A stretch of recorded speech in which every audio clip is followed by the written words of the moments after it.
evening, everyone, and welcome to the regular meeting of the Cohasset School Committee. Today is Wednesday, October 22nd, 2025, and we are in person in the Learning Commons at Cohasset Middle and High School. We'll call to order first with a roll call. Mr. Dial will be late, but he will be here shortly. Mr. Evans? Mr. McClellan? Present. Mr. Squatrico? Present. Jan Lesky present. We have a quorum of 4 members, so we will ask anyone who is able to stand for the Pledge of Allegiance. I pledge allegiance to the flag of the United States of America and to the republic for which it stands, one nation, under God, indivisible, with liberty and justice for all. Thank you, everyone. We do have a substantial agenda this evening and some exciting invited guests. So we will just get started. So Ms. Rudy, would you like to join us up front here and bring with you whomever? I see that we have Dr. Duncan on video there. Welcome, Dr. Duncan. And I know that there's some students as well, and if they would like to introduce themselves by name and grade. Can you give me sharing links? Yes. Come on, gather around the spot. Ms. Rudy, would you all like to introduce yourselves before I put the PowerPoint up? Yes. Hi, everyone, welcome. So I'm Kathy Cerruti. I'm the school librarian, Cohasset Middle School, Cohasset High School, grade 6 to 8, and I'm also the 8th grade research teacher. Hi, I'm Charlotte Riley, and I'm a sophomore at Cohasset High School. Hi, I'm Kira Lynch. I'm a sophomore. Hi, I'm Georgia Gregory. I'm a freshman. Hi, I'm Ollie Henry, and I'm a senior. Hi, I'm Patty Foley, and I'm a senior. And online, Char, you wanna? Hi, I'm Shara Pittman, and I'm a freshman. Hi, I'm Dr. Duncan. I'm a science teacher at the high school, teach marine science, and also advisor for the Marine Club. Yes, yeah. Okay.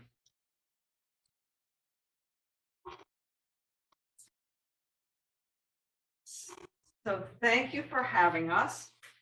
We are all here to tell you how fabulously our students did. I said our Cohasset students rocked the DESE Civics Project Showcase last June, and we want to share our stories. So if we could move forward.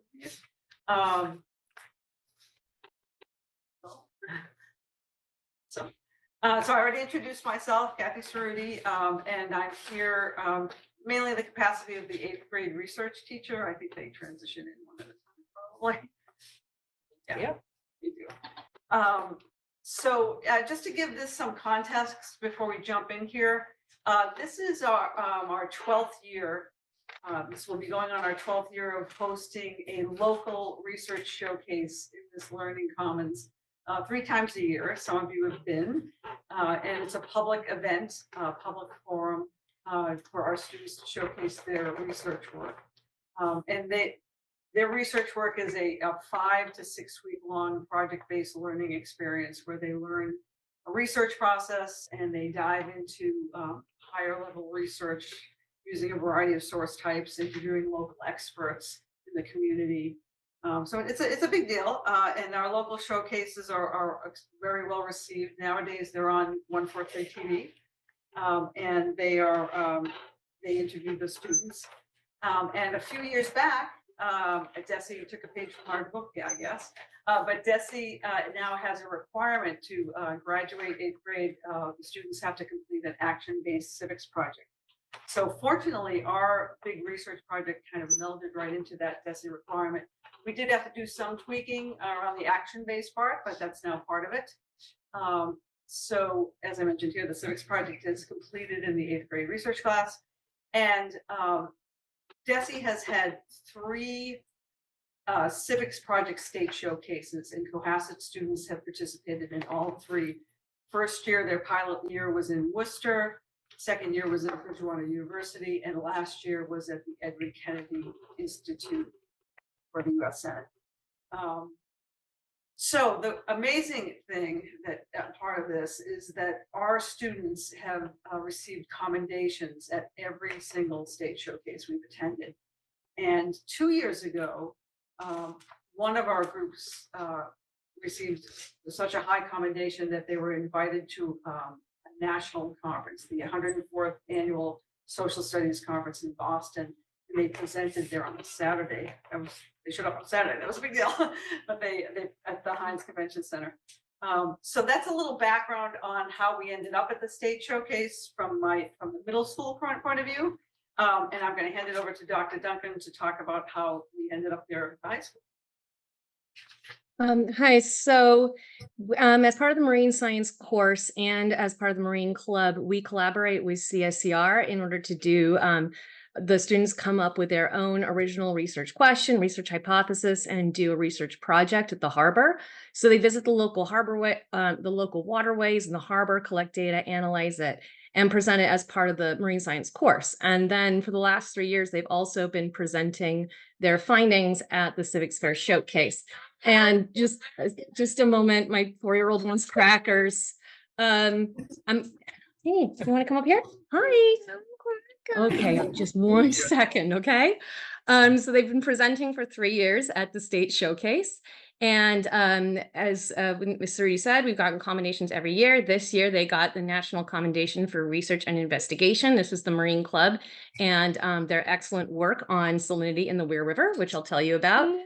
We run it a little bit differently than Ms. Cerruti's class because they're trying to work with the scientific method, and I think I need to go get some crackers. So I'm going to turn it back over to the students, but thank you very much.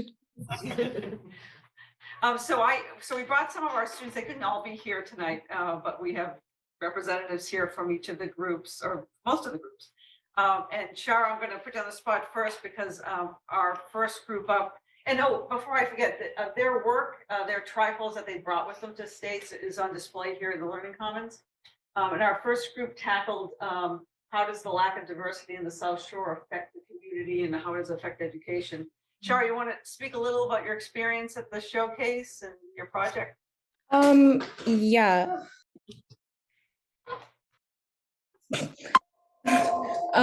It was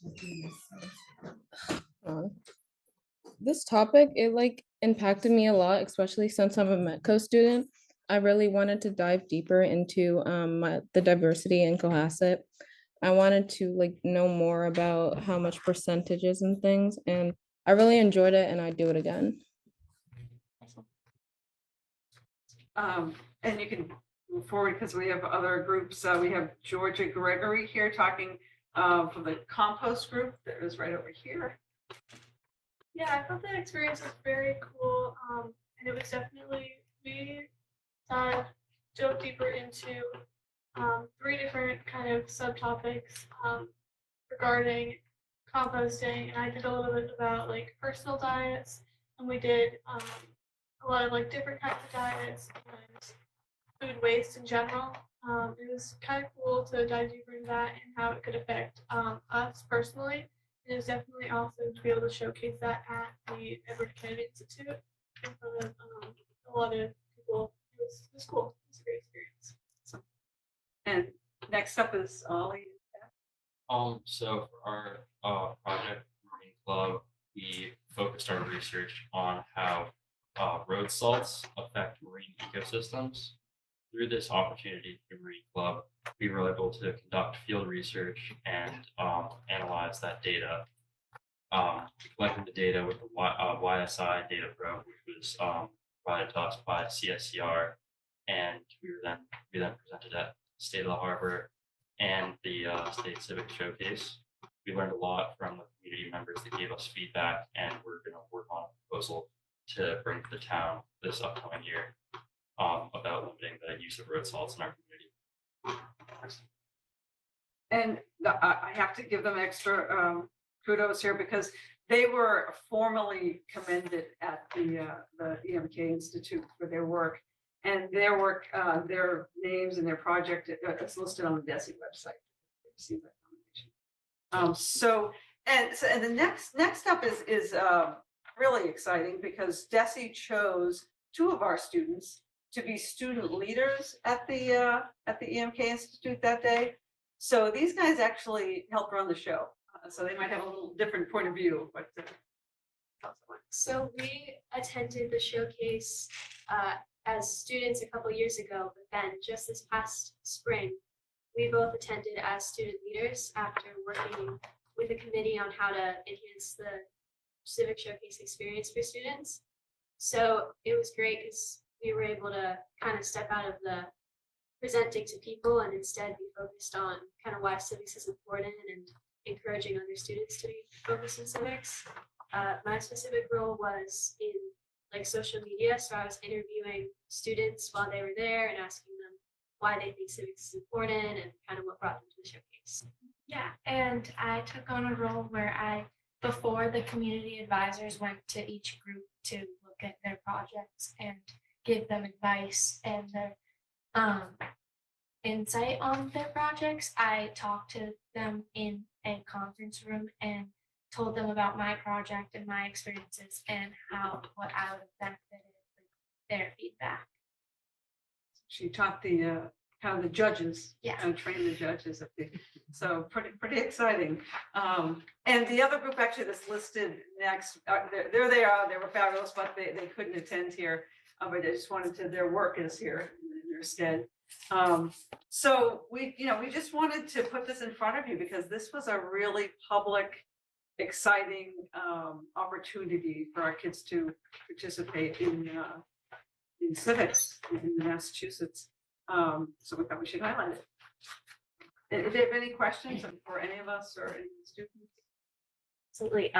We'll go through all of our committee members and see if they have any questions or comments for you, and I'm actually sure they will. I'll also note that Mr. Dial joined us at 6:16 p.m. So that will be reflected in the minutes, please. Thank you. Mr. Dial, do you have any questions or comments for our esteemed presenters? Yeah, would you all mind redoing the first half of the presentation? Just me, giving Um, context. So I apologize for missing the first half, but from what I did see at the end, this seems like a great opportunity, and it sounds like you guys did excellent work. So congratulations, and glad to hear it's a good experience for you. Mr. Evans? Nice work, everybody. You go through a lot of this, and it's wonderful to hear what the recommendations are. I'm thrilled that you're going to give the community feedback on what you found. In any of these projects, you will learn something, and never discount that you may be now the expert in that thing. So if there's something that you see that's obvious to you, call somebody, you make a recommendation, select board, us, because you probably know more about it now than we do. So use that knowledge and make a difference. Let's go. No questions, just thank you guys. You all did a great job, and this is the type of learning experience we're trying to bring to the district more. And in our opinion, or our belief is that you retain the information that you learn by doing something like this a little bit more than you would perhaps being lectured about it or something like that. And my guess is you guys will remember the road salt project that you did, and you remember the outcome of it, right, for years to come, and because it was sort of hands-on, and all of yours, using yours as an example. Really interesting, and it was a great experience for you. So thanks for coming here and sharing it with us. Appreciate it. You did a great job. Mr. Squadrito? Yeah, obviously everybody did really well, but what more can I say about that? My one question was kind of relating to the idea of the action-based civics project, like relating it to the sustainability symposium we did. Like what really was like the key difference between those? Yeah, so I think for a few years, we had our showcases and we presented the problem and we just kind of went, this is a problem. And it kind of left everyone like, okay, lots of problems here. So I think this just added a whole level of the kids really thinking about, how can we solve this? Like, what can we do? What action can we take? And who can we contact? And the piece of, I think it melds more with their civics class. I work more with Ashley Hannon over in civics now, that like, who can they contact, and talking more to the legislators, and it's more empowering now, a little bit more empowering. They feel like they can make a difference. even our local, like sending letters like locally, inside of our own district. I think they feel a bit more empowered. And one of the first ones to do that was Aaron Teriyaki. And I remember he said, maybe we could come up with a club at the high school on substance abuse awareness. And yeah, I use him as an example all the time because it happened. He took the action. This was 8th grade. He came up with the idea, and in 9th grade, he made it happen. So, and it's a very exciting piece of it. And I would just more plug. I'll definitely invite you guys to the local showcases. Come and see what their work. Ask them questions. And I will just add my thanks to you, Mrs. Cerruti, and Dr. Duncan for leading this charge, because I think it really reflects an authentic learning experience where what students are doing can have an impact on their communities, certainly has an impact on the way in which they think about research. This wasn't just research for the sake of research. This was research to ask questions, solve problems, and to take action. And I think that's quite a gift to give to our students. And students, you all, Cohasset students are amongst the busiest people in the entire world. So thank you for being here. And thank you for sharing your work. And I'll echo what my fellow committee members have said around you have action plans. I can see this is Caroline, Georgia, Drew's project right here, and one whole section says action plans. So to actually step forward with those action plans and to reach out to people in the community that can help you take action in some of these ways, and whether those are building principals, or school committee members, select board members, or just general townspeople, that you can be activists within your community. So thank you. And thank you for being here, because I know you probably have homework and practice and dinner and other things to do. So really appreciate all of that. Nice job, Pat.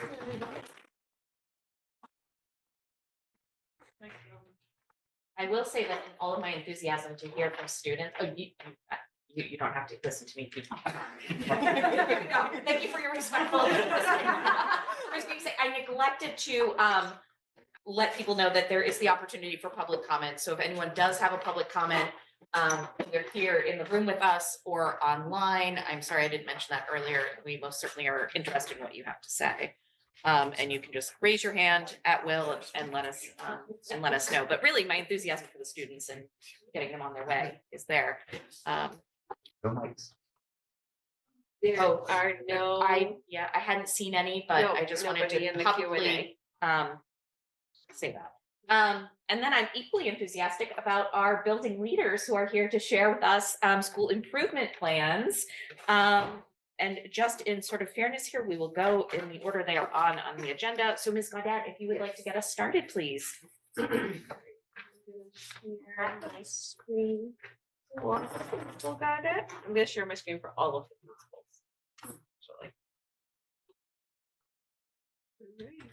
Good evening. Thanks for having us tonight. I just had some kind of overarching thoughts, being the first one.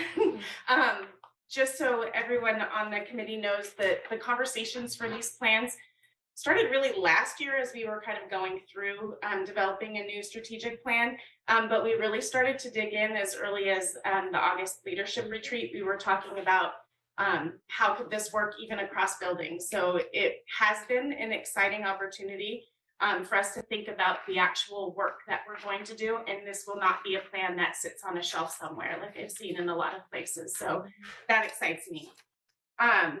I wanted to, if you can scroll up to, we'll take a look at, I will thank my school council members and let them know that I did let them know they were welcome to come. I think they're also very busy, parents and teachers. So so our first school priority does come nested under that strategic plan very nicely, specifically under Compass Point 1. It also addresses some of the other compass points. You'll see that in a lot of our goals. It's not just about one compass point. There's a lot of really good, meaningful overlap in those goals. And this first one is around multi-tiered systems of support. We do have multi-tiered systems of support in place at the Osgood. This was an intentional effort to refine those systems, both within thinking about academics, but also thinking about behavior. So one of the things that we talked about as early as August in the retreat was putting together some working groups in the school. So Mrs. Sullivan will be talking about the same thing. We thought it was really important that we got staff voice. The other thing that was really important was thinking about getting a lot of these initiatives done in a more efficient manner. So we have actually at the Osgood formed 6 working groups. Those working groups are multi-tiered systems of support for academics, and then a separate one for behaviors. So digging into that work separately is super important so that they can focus on those tiered supports. We also have a working group for homework, one for belonging, one for play, and also one for our reviewing our safety plan and kind of going through and seeing if there are things that we can do to improve that. So those working groups actually are structured to get some of the work done on all 3 of our strategic plan goals. So in terms of the MTSS goal, really guided by the academics, guided by DESE resources for multi-tiered systems of support, and making sure that we're making it easy enough for teachers to refer students to the student response team, so SRT. And how does that work from a teacher standpoint? So we have teachers who are working on that specifically. And also a layer of every working group is how are you interacting with parents as it relates to any of these. Around the behavior, that last initiative under school priority 1 is building our tiered support model. So you may have seen those triangles where it looks at tier 1, tier 2, and tier 3. We hope to end with a product of that triangle for both academics and for behavior as a result of that working group work. The other thing to mention around the working groups is that we are very lucky that we have built-in time to do that.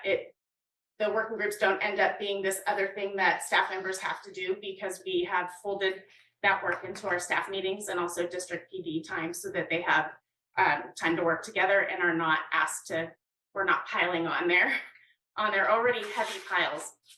Our second priority has to do with homework. That is actually one of the initiatives under the strategic plan that will look at that in our elementary schools this year. Last year, Deer Hill started to study a little bit into it. So we have a working group who will be working not just with staff, but also having some forums with parents to get parent feedback, also educating ourselves on the developmentally appropriate practices around homework, particularly at our primary age level. And then our third priority is a wellness goal, and nested under that wellness goal are 2 of our working groups priorities. One of them is belonging, and that has to do with student and staff belonging and thinking about how they are connected to one another and connected to our school. And then we also have a working group working on play and how is play integrated into our everyday, not just this other thing, but how is it integrated into everyday. They are working with they're doing a book study using the Playful Classroom as kind of the guidepost for that and pulling strategies from that. So that will be our third priority, all around just kind of the wellness of children and adults in our building. Are there any questions, wonderings, worries? Fire at will school members. The only thing I have was just a comment, like as a new member, and something that was obviously evident or planned, but also from reviews of previous meetings I had done. I just wanted to comment that I really have appreciated this like emphasis on play that I feel like has really come out over the past few years. The more I thought about it and thinking about, even inside just a classroom and like that quote unquote confined space, like kind of forcing new relationships to come about, I think is something that's really awesome. It's something that I kind of reflected on. And I know that Superintendent Shannon, when we met 2 weeks ago, when we talked about like the jump from a small school to college, like socially, I also thought about it kind of supporting that. Like you have to, obviously these are people you're in a classroom with, but there's still people you have to like kind of build relationships with. So I just wanted to throw that out there from my perspective, and I really appreciate it. So a school that plays together stays together.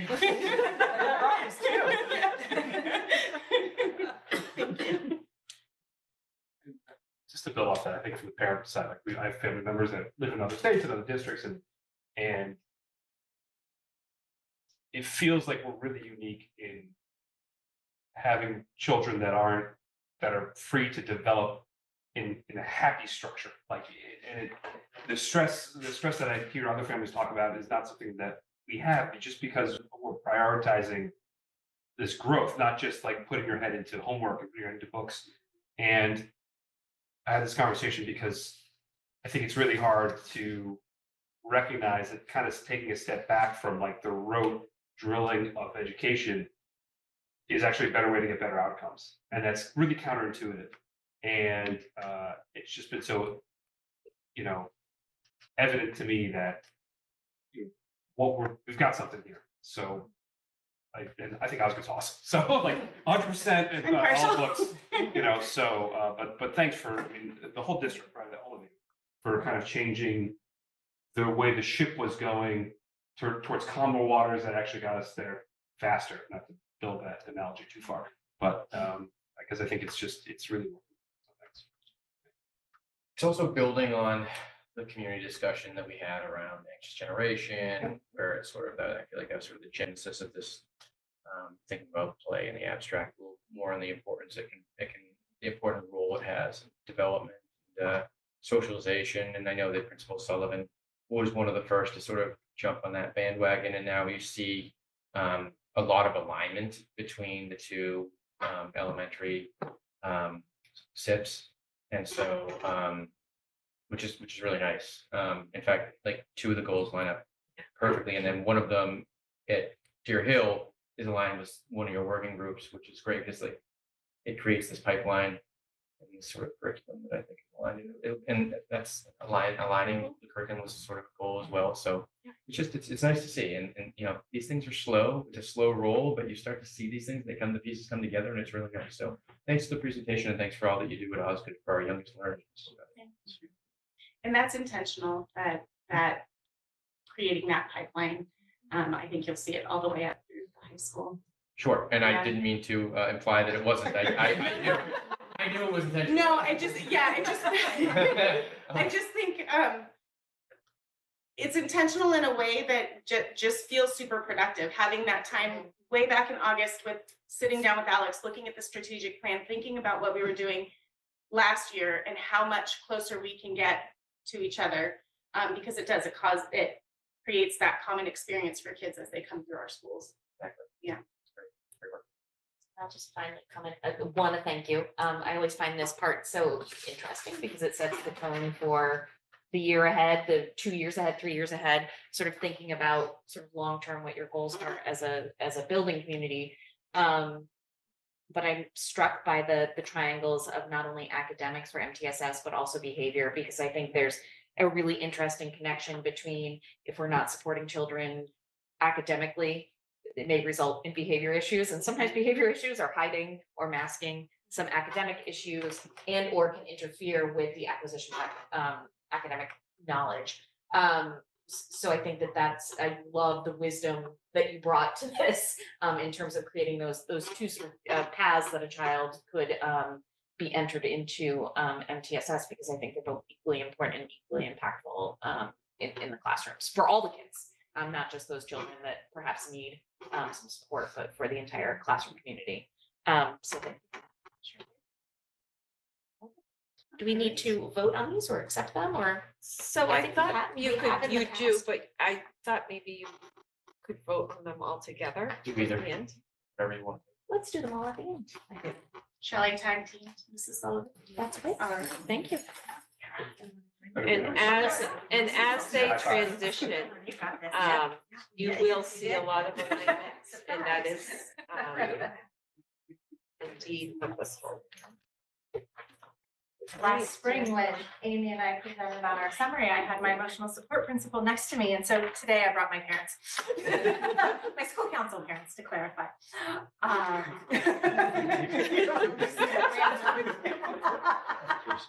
Right.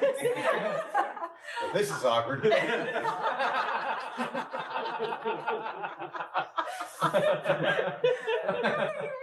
down and try again. Thank you so much. The good news is that I don't have a whole lot to say because of that amazing alignment. And thank you also, Mr. McClellan, for setting that up as well. We were fortunate to have him at our first school council meeting of the year. And so he got to see firsthand kind of what the collaboration that's happening between our buildings. So first of all, I do want to introduce two of my returning, I have two parent members of my school council that are returning this year, Jennifer Dial and Simon Leonard, and they were kind enough to join me tonight. Last year we had Emma Richardson, who exited out and I think joined the middle school council, so she's still doing important work. And then we welcomed at our first meeting a few weeks ago, Nikki Berg. So we're really excited that we have such a robust level of parent involvement on the Deer Hill School Council. We also have Karen Johnston and Micah Masari as our teacher representatives. It is parent conference week, so we collectively gave them a pass. So here we are.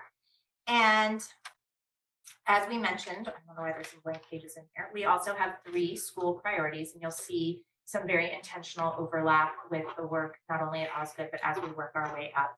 And so our first school priority is that Deer Hill will provide opportunities for professional collaboration and belonging within our school community. So we took that wellness goal, and for our school priority for this school improvement plan, we really targeted towards staff wellness and collaboration, looking at different models of the ways that we support students.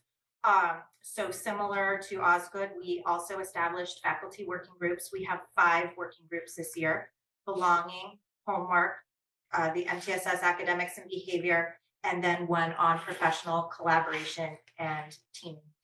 And what's been so exciting in the couple of times that these groups have gotten together, and they do include our ESPs, our school psychologists, all staff members participate in these groups depending on their scheduling, is that I feel like we've already, just by meeting and being together, we're making progress on our goals. The outcomes are in some ways secondary to the opportunities to meet with different people. Staff self-selected their working groups. And originally my intention was to then be like the orchestrator and move people around. And when I first looked at the groups, that was my instinct as a little bit of a type A person. And then I decided to just let them lie as they were. And it's really been a really interesting experience because staff who have never had an opportunity to work together are coming together to grapple and think about really complex issues in our school, and the unique perspectives that they bring and how they are riffing off each other, and the ideas that are coming out of it are really exciting. So I'm very excited about the kickoff to our working groups. Additionally, Deer Hill has a new initiative in our language arts curriculum this year, and I really wanted to acknowledge to staff that it was a heavier lift. We have an update to our math program, but we are engaged in a school-wide pilot of our English language arts curriculum. And so in discussion with Superintendent Shannon and Dr. Scollins, we are able to provide them some additional time to really spend time familiarizing themselves, not only with just the curriculum and the lessons they're teaching, but also the philosophical underpinnings of the work they're doing. And so by really understanding how students are reading and how they engage with text, it's helping to build on their the strength of their instruction. And so having some time to that was a definite priority and action item this year. And then again, along that collaboration line, we wanted to bring the voices between Deer Hill and Osgood together. And so as another key action, we're looking forward to having a couple of joint faculty meetings. And again, the working groups and that overlap really lends itself, and the strategic plan with our focus on homework in the elementary really provides a lot of opportunity to make that impactful. We've also, from the middle school and high school, we've adopted this for the faculty by the faculty kind of approach. And so having a shared meeting where maybe Amy and I aren't the voices on the stage, but really allowing the staff to interact with each other and guide some of the work we do will be very exciting. Our second school priority. Yep, that's good. You're good. So our second school priority will look very familiar because what we did do is carry over a goal from last year's school improvement plan. So this school council had prioritized homework in last year's school improvement plan. And while we did take some steps last year, when we started to see the progression of our new strategic plan, we hit pause.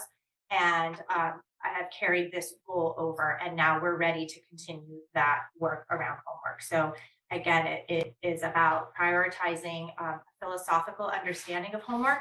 I will be very transparent that at Deer Hill, we're kind of all over the place with the kind of homework that you see and the complexity and the level and all of those kinds of things, the content of it. And so really starting with research and determining why we're giving homework and really coming up with that reason behind what we do is really at the core of what we're going to do. And engaging all stakeholders. So we have our PSO forum on November 6th, a little commercial plug there. For anyone who's able to join us, we really welcome that input from our families. We did one last year and it was really well attended. And I still have those charts in my office, and we'll take those, and we're hoping to generate some new ones. And then that's kind of where we stopped last year. Moving forward this year, we will engage our student advisory council, and they give students some opportunities within their classrooms and then kind of up the chain through representation, have conversations with me around kind of their perspectives on homework. And then also, of course, through the working group, and then the working groups communication with the rest of the staff, making some decisions around how the staff feels about homework as we build some very purposeful, put some purposeful practices in place with literation. So that's our homework goal. And then school priority number 3, it again mirrors Osgood. It's that focus on MTSS and looking at our current practices, both in regard to academic and behavioral supports. And similar again to Osgood, we have a MTSS process in place. We have tiered supports within the classroom through our student response team meetings. We have lots of things in place, but now this goal, the action items really are, again, looking at from a systems lens and how consistent are we, and how are we recognizing behaviors, and how are we addressing them in a way that feels comfortable and consistent and transparent to not only staff in terms of implementation, but also families and students. And so this is again looking at those structures and systems and what we do. It's great. Anything? No? All right. Here we are. Thank you. Comments from the committee or questions? So I'll go first. I had a couple questions, I think, but first and more importantly, notwithstanding who's here, how would you rate the quality of your parental volunteers on the school council? So I have this one member who keeps coming back with every single child. No, I have to give Jen an A+ and Simon, but Jen is our repeat school council member. She was there with Grayson and now with Carson. And honestly, I love that Jen will send me an email and be like, I was thinking about this, or what if we do this? And I can't say enough about Deer Hill School Council, and that they are truly engaged. So, they are. Yes. I see it from the other side as well. But a couple questions on the plan itself. One, you mentioned and I like the emphasis on collaboration both within the staff and across the district. You mentioned the joint working groups with Osgood. What about on the other end, on the middle school side? Is there that wasn't on the plan itself, but is that something that's already I wouldn't say it's like, yes, I agree, it's not in the plan, and I think as the strategic plan rolls out upwards, what I could see is next year, as we kind of start to build our path, then starting to engage the middle school, because I think kind of your direction here is that we want to make sure we continue that alignment all the way up. We don't want that big jump from 5th grade to 6th grade in terms of homework practices or other kinds of things. So yes, I think that will be important. And I've just got a little bit of visibility into that. as Yes. parent, Having children who've gone through that Yes. that transition. So so love that. Yes, I'm really excited about our new leadership and look forward to building those relationships.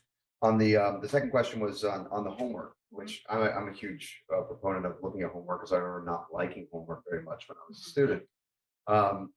You mentioned a lot of research. What do you think the output would be? Would it be guidelines for teachers on when That's a to great prescribe, question. or I guess what's the ultimate goal of the initiative? I don't want to take the work away from the group, but I anticipate it will be some sort of a continuum that has an underpinning and developmental, child development, and really recognizing what's appropriate at each level. And then I think, so with that, I'm hoping to build parent understanding around, there's always going to be a parent who wants more homework, and there's always going to be a parent who wants no homework. And so where I've struggled in the last years is it's hard for me to defend our practices when our practices are all over the place. But if I can say that we came together and engaged all stakeholders and really defined for us what homework means, and taking an anxious generation and never enough and our power, play and all those things, all of these pieces will come together. And I'm hoping to give parents a feeling of a very clear understanding of what to expect, build some consistency across the grade level, and then build a continuum moving forward.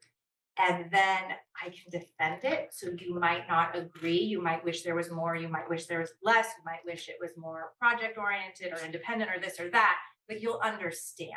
And then that's how we can move forward together and feel comfortable in it. That's great. Well, I would be remiss if I did not thank both of our parent student council representatives. So thank you. Thank you for parent council. We're not done yet. It's only-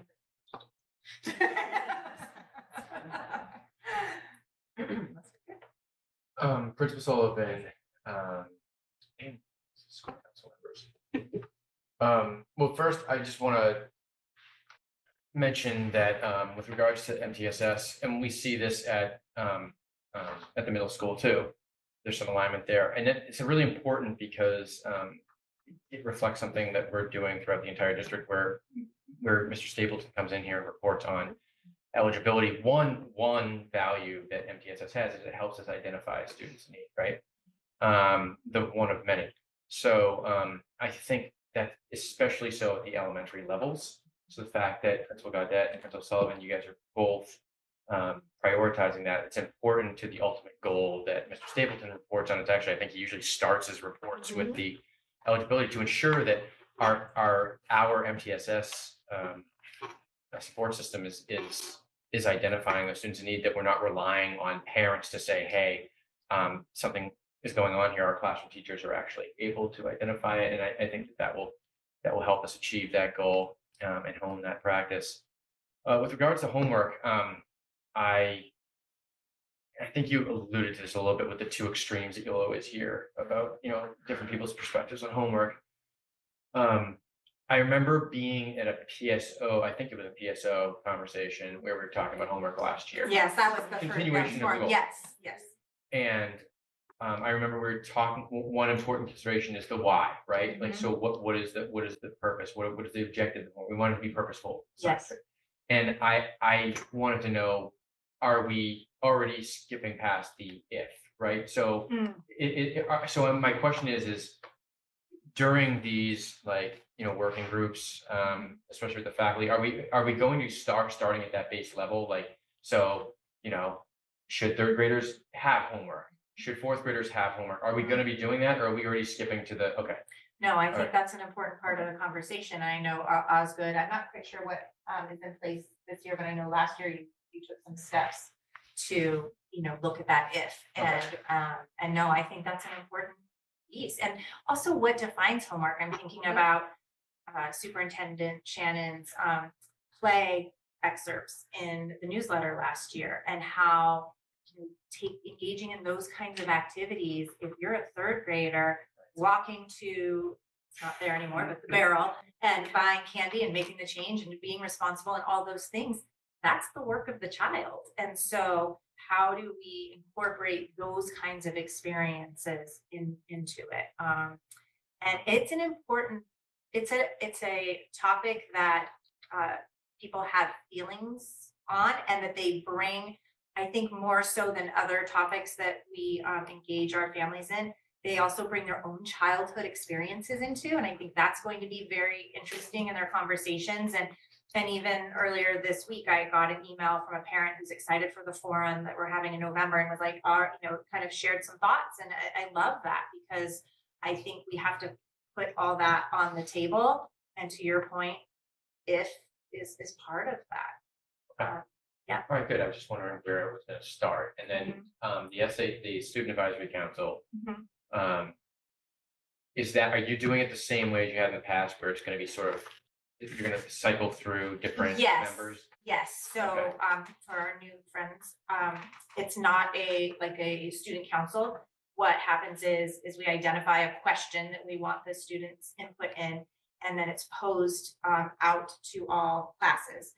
And classes, they have a week or two in their morning meetings to grapple with the question and brainstorm ideas. And then based on kind of the investment of different students in the class, they nominate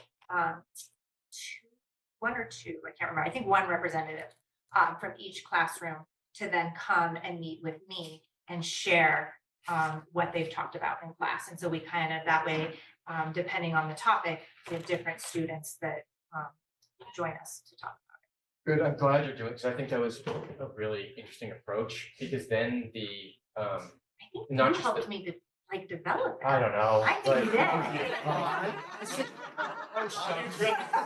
I think you're giving me credit. That's not good. I really, I didn't know that it is. But I like that you're doing that, because then it creates, so obviously just incorporating student voice at all is important, right? Right. It's an important shift. But the way that you're doing is kind of like how we do this student council at the middle school, where the process of getting involved in it itself is sort of a learning experience. Right. So it's really important. And I like that also it's not always the same students. I mean, it has to be a little bit more structured when you get up to the SSAC that Superintendent Shannon runs, so that those are typically the same students, I mean, for the Right. year. But with this, where they're younger and everyone wants a shot, right? It's Mhm. nice. I like that you're doing that. So that's what I was curious about. That's all I have. Thanks for answering those questions. Oh, one more thing is Yeah. before we officially publish this, the change, I was late, but I am. I full didn't, so committee I didn't liaison. want to presume, because I am. you I were, am. It's okay, so you were official? I'm in. It's a thing. Oh, Yeah. okay, all right, then I will change, you are my Okay. TBD. All right. Okay, I'm glad I remember. I will add that and update. Mr. Squatrito, anything on your mind? Overall, the same comment about play, obviously. Thank you.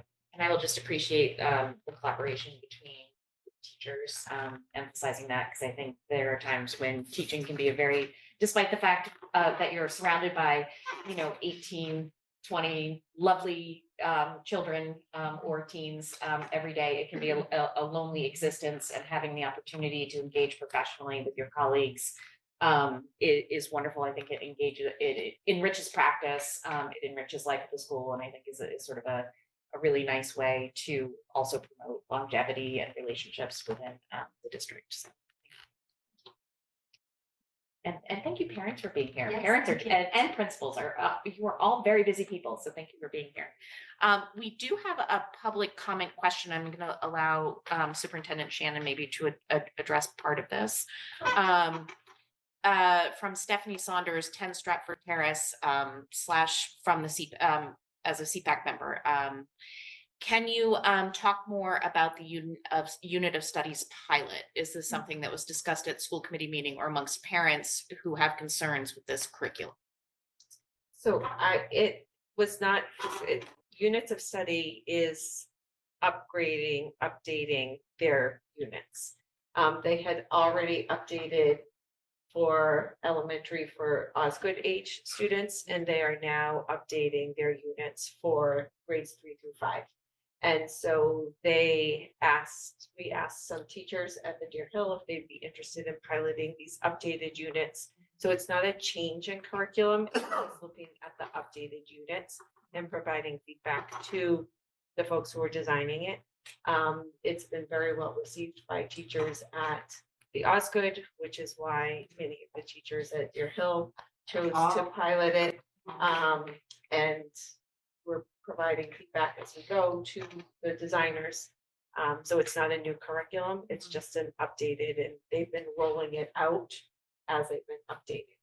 And a lot of the changes are behind the scenes changes, building efficiencies into the teacher manuals and providing additional resources. So yes, it's pilot is a tricky word. Yeah. Units of study calls it that, but it's already our curriculum and we are just jumping on board with the updated version because Osgood it was fortunate to have it from out of the gate, and we have the older version, and now we're able to align ourselves better with Osgood. So it's not a pilot on our end, Yes. which I think is an important. Yes, so this was distinction. not a change to curriculum, change. It's almost not like a change to beta the version, program I of guess. study. Would you think of it like that? I don't I know. think it's really more of a. No, it doesn't really work either. It's just really an updated. updated 2.0. version of Yeah, what 2.0. has existed. Exactly. Yeah. I guess I went the wrong direction. Yes. Yeah. I'm not very techy. 2.0 makes more sense. So thank you, Ms. Saunders, for that question, and hopefully that clarifies about the origin of units of study being brought up during this meeting. Great. And thank you, Deer Hill team. Great. Thank you so much for having us.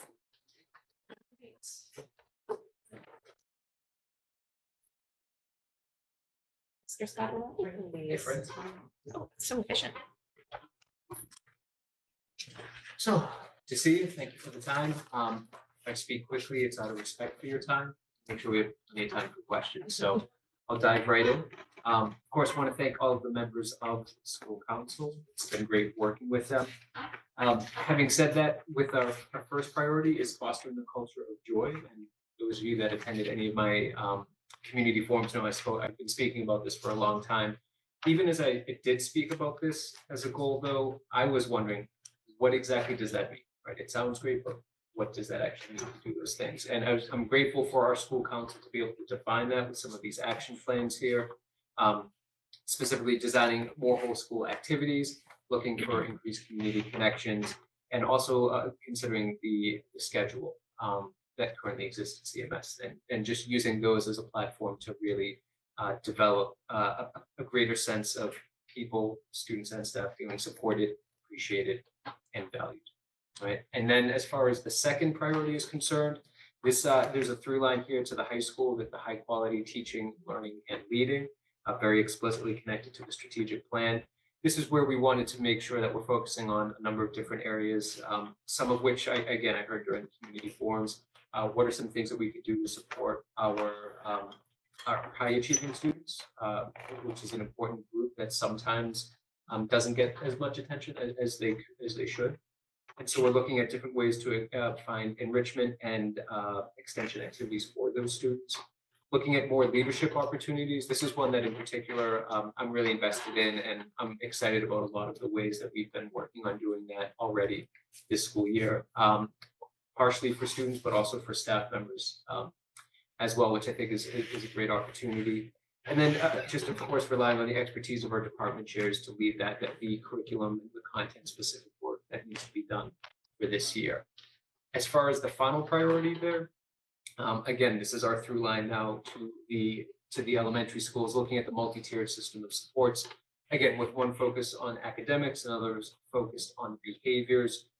This is one where I'm lucky to draw on some experience in my previous districts I've been in to try to bring in some different structures and processes, including different ways of tracking and some other very concrete methods to try to help improve the systems that we already have that are working fine. But again, just looking at ways to help improve the outcomes overall. Having said that, we can take any questions. This is great. I appreciate your very efficient presentation as well. So, I'm not convinced by that at all. One thing I was very gratified, and it's important to me, but I keep forgetting it's important to me. And so this will go for all the principals. You had on there field trips. And I think field trips, and we talk about project-based learning, field trips, I think are very important. I would like to see some more intentionality on field trips and ensure that there's a consistent experience and distribution across the grades, across the educational experience. Because with our two kids, the experience has been a little different as frequency and destinations as well. So the other one I'd say is that we have an incredible opportunity being in the Boston area to have access to real history there. And if we could find more opportunities to capture that, I think that'd be great. So as you're not to change your plan, but to support the element of your plan talking about field trips, that would be something that I'd be interested in seeing what you can come up with. Otherwise, great plan, great presentation. Thank you. Kind of two thoughts. I mean, I love the conversation that we're having about homework, and but at a certain point, we do have a ramp up where students, when they get to high school, and then you are literally in that transition period. So I am very interested to hear your feedback from teachers and to see, I think in Osgood at Deer Hill, we're seeing great results. And I hope those continue, that our students are able to adapt to increasing workload and come to you. So like, we're going to be looking, really for your feedback on, whether this new perspective is sustainable. Right. Number one. Number two, public school system, we have a responsibility to every student, and that's hard because of the range of students we have. And I do appreciate that attention to high achieving students. We have equal, as I said, responsibility to those that need more support and those that can do more. And I think it's upon all of us to not just be happy with the middle. We have to push in both directions all the time. So I appreciate that being part of your focus as well. Just like I appreciate the focus for all of those DSS and all of those student support. I think calling them, identifying and being focused and aware of them all will help us meet the needs of every student.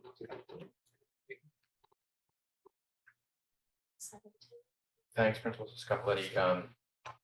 I just, with number one, I think that's great because that goes along with our overarching omnipresent mission of always trying to improve. I mean, I think that the middle school is a pretty joyful place right now, but by placing an emphasis on that, you won't lose it, right? And I love one of the action items in there is like this review like the schedule to identify potential areas of change. That's like an example of trying to evaluate where there's some areas for good growth that might not, maybe even student voice could be involved in that. Probably, I'm sure you were already intending to do that.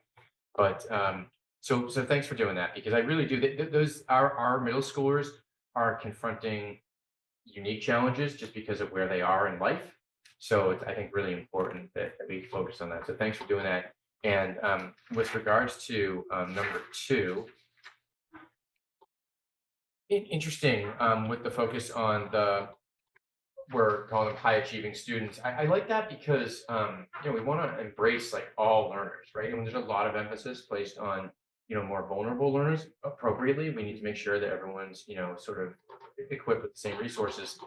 But I view it as kind of like another end of the student services spectrum.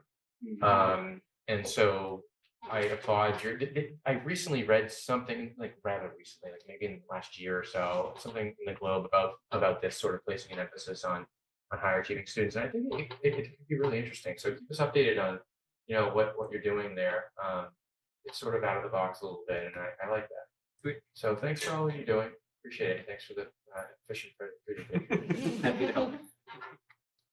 I think I agree with everything they said, especially about high achieving students. And that was one thing that really popped out at me, was the idea of potentially using generative AI as something that would support this. And obviously this is what we're going to be doing over the school year, so I don't expect you to have like an answer, but like what would maybe be like your initial thoughts on what that would look like, or just like the medium of how it would be sorted? Right. If in a partially informed answer would be just in some of the experiences I had in previous school districts, some very particular apps that do use generative AI that really give teachers the time. And that really is the key part. I think any teacher, if they wouldn't just differentiate, they would individualize. But just the constraints of time, that's an impossible thing to do. But generative AI may make it easier. A very oversimplified example. Here's my standard lesson plan. There's one app in particular. It's essentially imagine a ChatGPT type thing where it's please differentiate this to make the reading at a X grade level rather than a Y grade level. Give me some prompts that would be more challenging, that require synthesis rather than simple recall. Now, again, we can never trust the output of AI, period, end of story. But if a teacher can get to that point in 20 seconds instead of 20 hours, or even 20 minutes, then that to me is a huge win that can really open the door to do this in a way that is teacher driven and actually meaningful for students. But that's only a partially informed response, but that is something that we're going to dig into for sure as we go. It's really interesting, but I appreciate that. Yeah. Madam Chairperson, do we know who the middle school committee liaison is? It is? Yeah. Okay, good. All right, just making sure. You thought that was the case. I just wanted to make sure. He also thought that's the case. Good. We're all on the same page. I do. Lovely. I think that's the case. I was just going to talk about Joy, but I do want to remark upon that thing that you just said briefly, but I think is critically important, is the development of higher level thinking skills. And it's such a wonderful way to enrich students who are ready for a little more challenge, because it has infinite possibility in terms of really sort of growing some of those thinking skills, and where children can match their intellect and creativity and take things to like a really interesting, some of these projects up here, I think that were just presented represent that, something that's authentic, but also developing higher level critical thinking skills as well. So I think that that's an amazing direction in which to head. So good luck. I love that. I feel like this is actually, for those of us who have been in education for a long time, I think what you do to differentiate very broadly on both sides of your middle ground is a constant challenge. And I think you're taking on a wonderful challenge that doesn't have inherent supports built in to a district. So that my good luck was not sarcastic. No. I think this is cool. I support you. Call me at night. I mean, I want to talk about this more. This is great. But what I really wanted to say was about joy. I think joy is one of my favorite words when I think about schools and classrooms. Joy comes from inside. There should be a joy in teaching. There should be a joy in learning. And if children are joyful when they are learning, that learning is going to be carried with them. It is so much more meaningful than the opposite of joyful learning. I don't know, just rote learning. And so I appreciate that culture of joy and finding joy in the small moments. There's something almost mindful and meditative about it that I think speaks to what Craig was saying around reducing anxiety, reducing competition, letting the process be what is bringing joy, not necessarily the result. So thank you for your leadership in that area. I may have talked longer than you did. I'm sorry. Good, thank you. All right, and last but not least, All right. Mr. Ryan Scott. Scott Bullock. So we have 3 goals, all connected to the strategic plan, and you'll see some overlap and some through lines between the schools. But to get to the first one and to pick up where you left off, Ms. Lesky, I think the 2 things that we're really trying to tackle with faculty this year are defining what high quality teaching and learning looks like, so that we can challenge kids to develop those deeper learning skills, really study engagement and share some ideas. There's a lot of good teaching that goes on in the building. And sometimes that can be very isolating because of the structure of education. And the last few years, have been productive, and we've seen good results, but they've been very task driven because we've had our decennial accreditation with NEAS. That's taken 3 years, which was a substantial lift in terms of faculty and professional development time. Prior to that, we had COVID and the thousand of different, schedule changes that we had there. So really, we're trying to share some best practices across all levels. We have the benefit of having elective courses and core courses. And I think our electives have a little bit more freedom in what they can try and what they can experiment with. And I think some of those practices have proven, as you saw with Dr. Duncan and the kids with Mr. Rudy's class, can really provide some authentic and engaging learning opportunities that drive real action, make kids feel like they have a purpose, that they have a voice, improve engagement, and really improve the quality of tier 1 instruction across the board for all of us. And to pick up on something that we've been talking about a little bit as a faculty, we talk about the myth of the average kid. There is no average.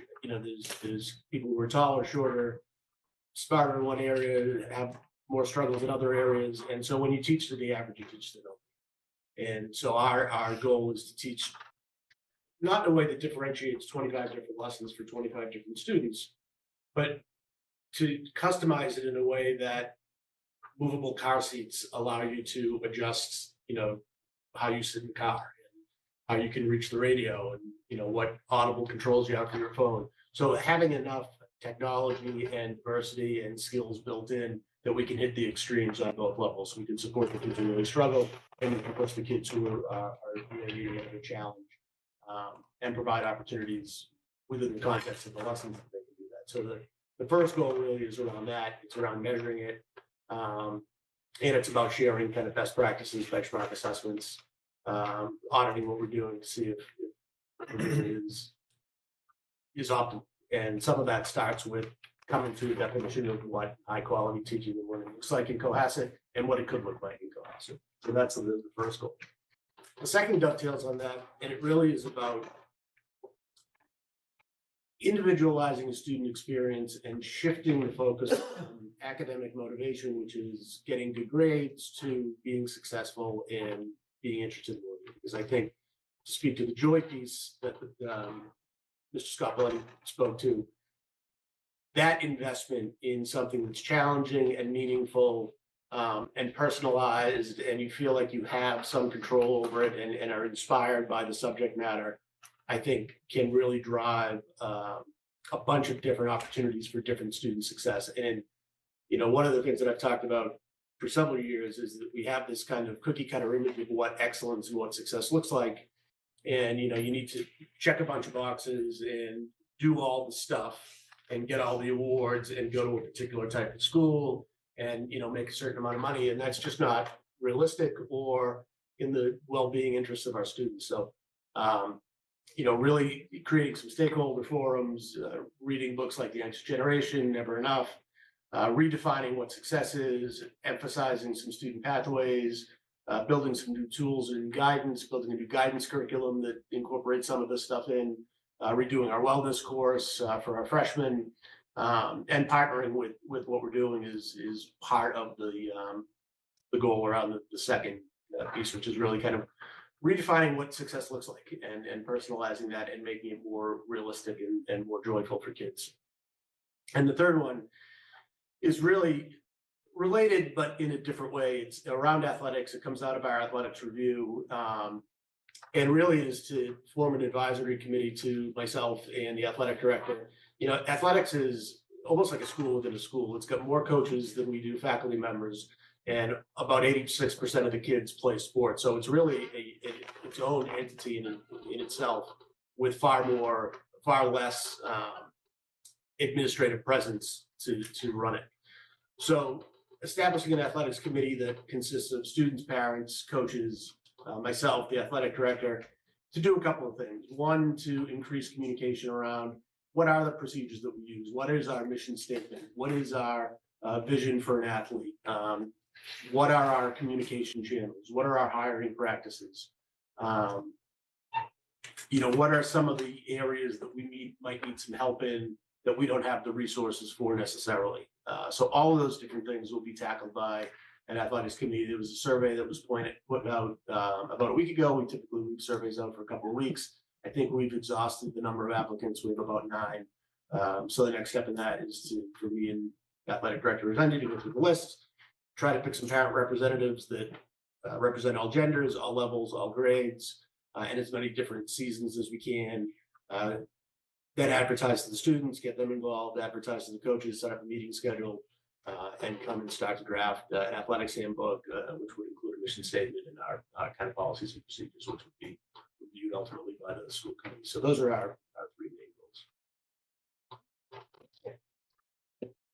Questions, Mr. Beck? So, yeah, I'll get us started. And Scott, thank you for your, I think Mr. Scopoletti was a little shorter, but I was timing, so just kind of anecdote. We have 2 goals. So I do want to ask a question about one of your goals, and that's redefining success. And I really, you've talked to this committee on this before, and I really like this. I find this focus refreshing and appropriate. I do think there is a focus, a relentless focus on grades and on activities and trying to become this, perfect student, if you will. And I think that needs to give. And this is more of a thought and just interested in your reaction, because I'm not sure if I'm going to be able to articulate it correctly, but it seems to me that there's a tension between that and maybe the traditional view of the school is to prepare for college and to maximize your quality of institution to which you're accepted. And that is in some cases a numbers game.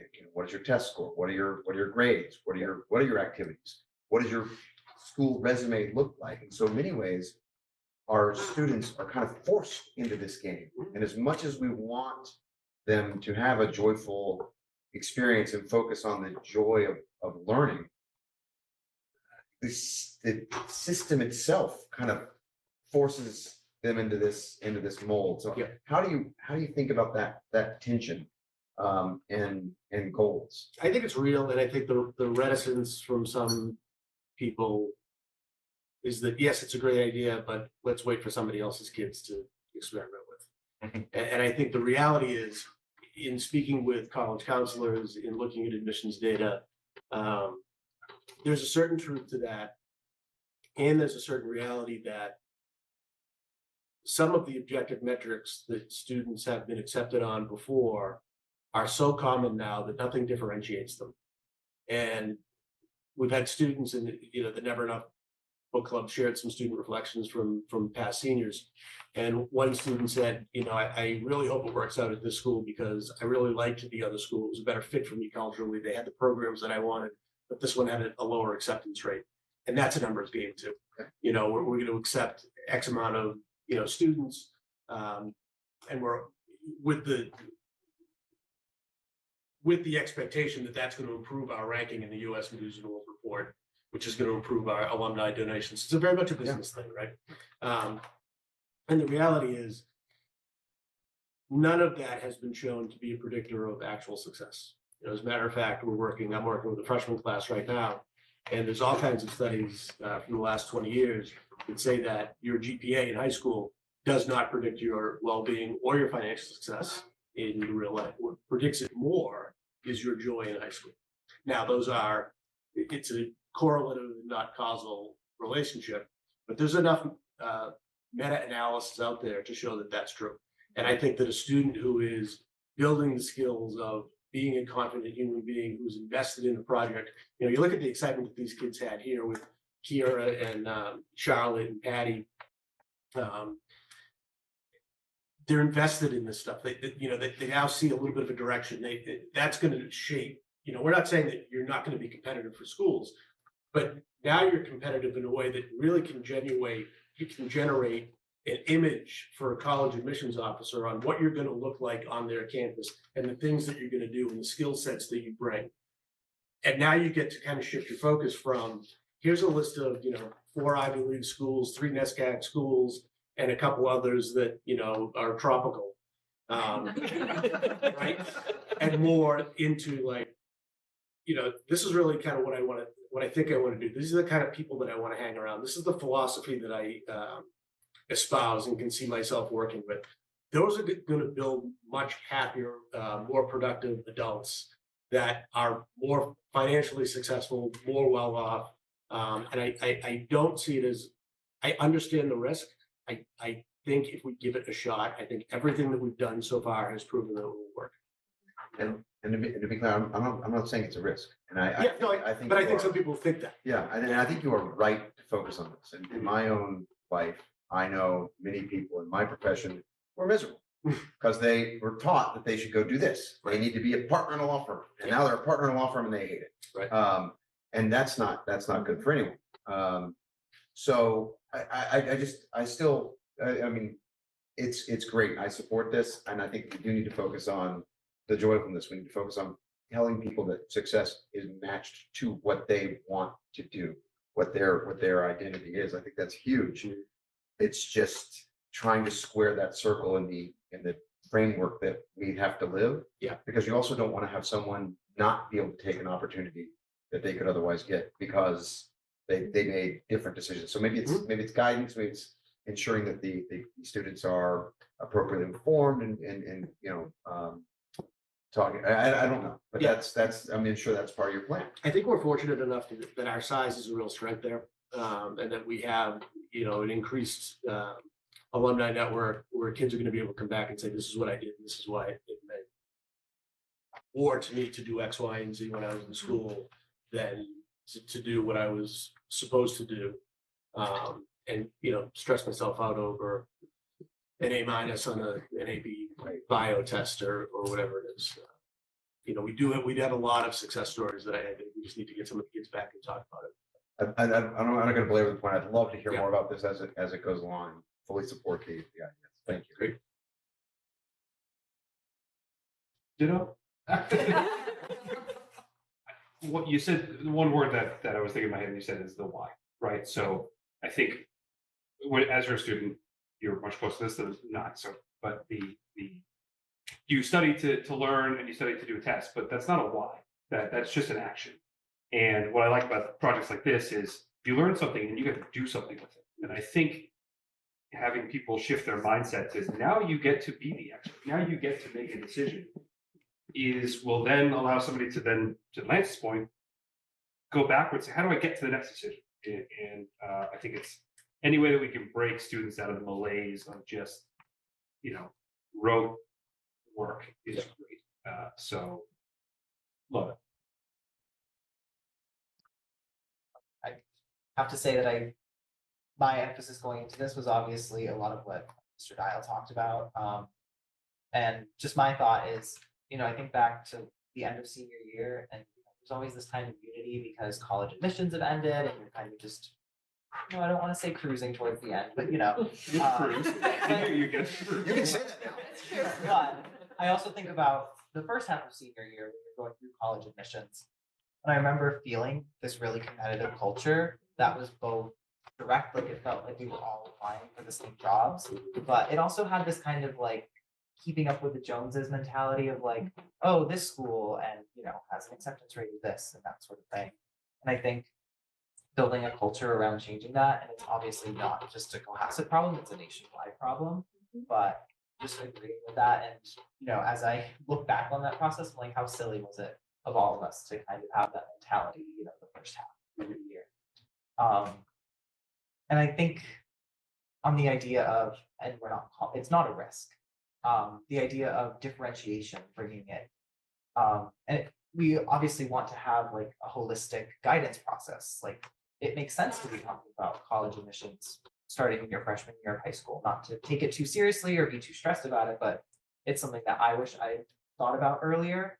But the direction I would have taken would have been, yes, do debate in my freshman year instead of waiting until my junior year. And, obviously academics are a priority, but that's something that would help me differentiate myself and define and stand out more. Instead of the idea of, oh, like maybe I should add this extra AP course and that'll really get me there. Right. Because I don't think that's what is differentiating students today. Exactly. So the idea of that, being a risk, I think it's really a rare opportunity where it's just like a really straightforward good or benefit. where, you know, building this culture of, yes, like do well in school, but also find ways to stand out and be unique. It's just something that I think would be a really great opportunity, both in terms of helping students, you know, succeed more and, you know, get what they want out of the college experience, but also helping alleviate some of these stresses. Yeah. So a couple things. First off, I've always said that I think that our high school and the level of success we have there is it's sort of the culmination of all of our buildings coming together. And that goal really captures all of that, right? Because you're trying to take everything you've learned and like redefine success. You've seen this a mile away. You've been talking about this for years, or never enough was a thing. I think you've been planting seeds in our high school students in this way. I remember, I think it was class of 2020, one of the Cunning girls graduated that year, and her speech was she was valedictorian, I believe. Her speech was about this sort of thing, what success actually is. I think you've already gotten our students thinking about that. And I think that the conflict that Mr. Dial describes is exactly why that number two, that priority exists, right? It's why you do. And I think that if done right, we can have the best of both worlds, right? And we might be able to, you know, we talk about what makes someone competitive for college. We might be able to redefine that, right? If we do this right, it's going to be a slow burn, but I think we'll be able to do that. And ultimately, what I hope is this whole approach to college is just, we don't hear stories like, so our guidance department, I think is great. And they do a really great job with the kids. And I think that they help them. I think they're already taking steps to help the kids sort of, you know, reshape their perspective on things like college admissions. But we don't want to hear those statements like, you know, I love this place. I feel like I really fit in there. They have like the course study I'm looking for. But this one's ranked better. So I really want to get into this one. And we want the opposite of that, right? Well, it's ranked better, but this is the one for me. Right. Because that's what's going to get our kids to where they need to be. Right. So you know, I think it's cutting edge. I think a lot of what you do at our high school is cutting edge. You know, you're a terrific principal and you've been talking about this for a while. So I'd love to see this in the improvement plan. I think it's going to be something that's going to be there for a while. I think this is going to be something that's going to require a lot of work. And I don't know. I don't know what it's going to look like. How you're gonna approach it.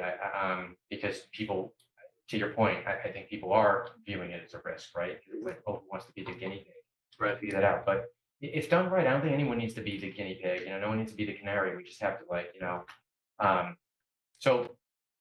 As Ms. Lesky said to Mr. Scapoletti, good luck. Like the kids, because I think you've got a bunch of cheerleaders here. I think everyone's on your team here, and everyone's really agree with this. And I think that this is like a cutting edge approach to education. Like we're moving past this like very linear, you know, traditionalist, like get through elementary school, then go to middle school, and now you're in high school, and the point is to get to college, right? And then you get to college, you got to get a job, right? Well, what about the journey? What about the purpose of this, right? What am I trying to become? You know, so I don't know. I think it's really exciting what we could deliver to our kids if this is done well. And you know, I can't imagine anyone better for the job than you. Well, I think the luxury that I have that parents don't have, you know, and one of the challenges of schools is I've done it for 25 years, and everybody coming through has done it for 1 or 2, depending on how many kids you have, right? They did it themselves, and then they have as many kids come through. I have the privilege of seeing thousands of kids who will come back and tell us what they did. And that doesn't get advertised because that's that, you know, 15% at the top of the iceberg that gets projected out is, you know, where'd they go? Nobody asks how you do it and what you did with it, you know. And I think of a kid like Ben Boyd who, you know, worked hard at school, was a good student, told me that he wanted to go either on the East Coast or the West Coast, but somewhere near the ocean. Hooked up with Dr. Tomei, did a social science project down in Falmouth. He had a house there in the Cape and researched the shark and seal population and did something and entered into a similar fair, the Civics Fair. Ended up going, I think, to Villanova, became a Rhodes Scholar and is out in the Indian Ocean studying shark life right now. You know, that's not because he took AP Bio or whatever. It has nothing to do with his GPA or his transcript. It's because he latched on to a teacher. He had a really great relationship. He found something that he was interested in. Then he found a school that actually met his value system and offered him opportunities that he then took advantage of. There's 1,000 kids like that that came through Cohasset, and we just don't know the stories. So part of the job is to market those stories. I would just add, it's interesting and I'm hugely supportive of this initiative in particular. And I think it has something to do with that students seem to understand themselves in the context of the culture in which they live, which is highly competitive, oriented towards success and defined in a very sort of small way. And what I think you're talking about is bringing some self-reflection into high school, which is not necessarily what kids that age really want to do or feel comfortable doing, to sort of answer that question, who am I? But to answer it authentically and genuinely so that they're okay with, actually who I am is really into marine biology. And that might not be what my best friends are into or what is valued. I mean, marine biology is fantastic. I don't know why I use that as an example, but whatever the example is not being ready to accept their truth of who they are and what they're interested in, and being so heavily influenced, which I think is developmentally sort of part of the package of being an adolescent.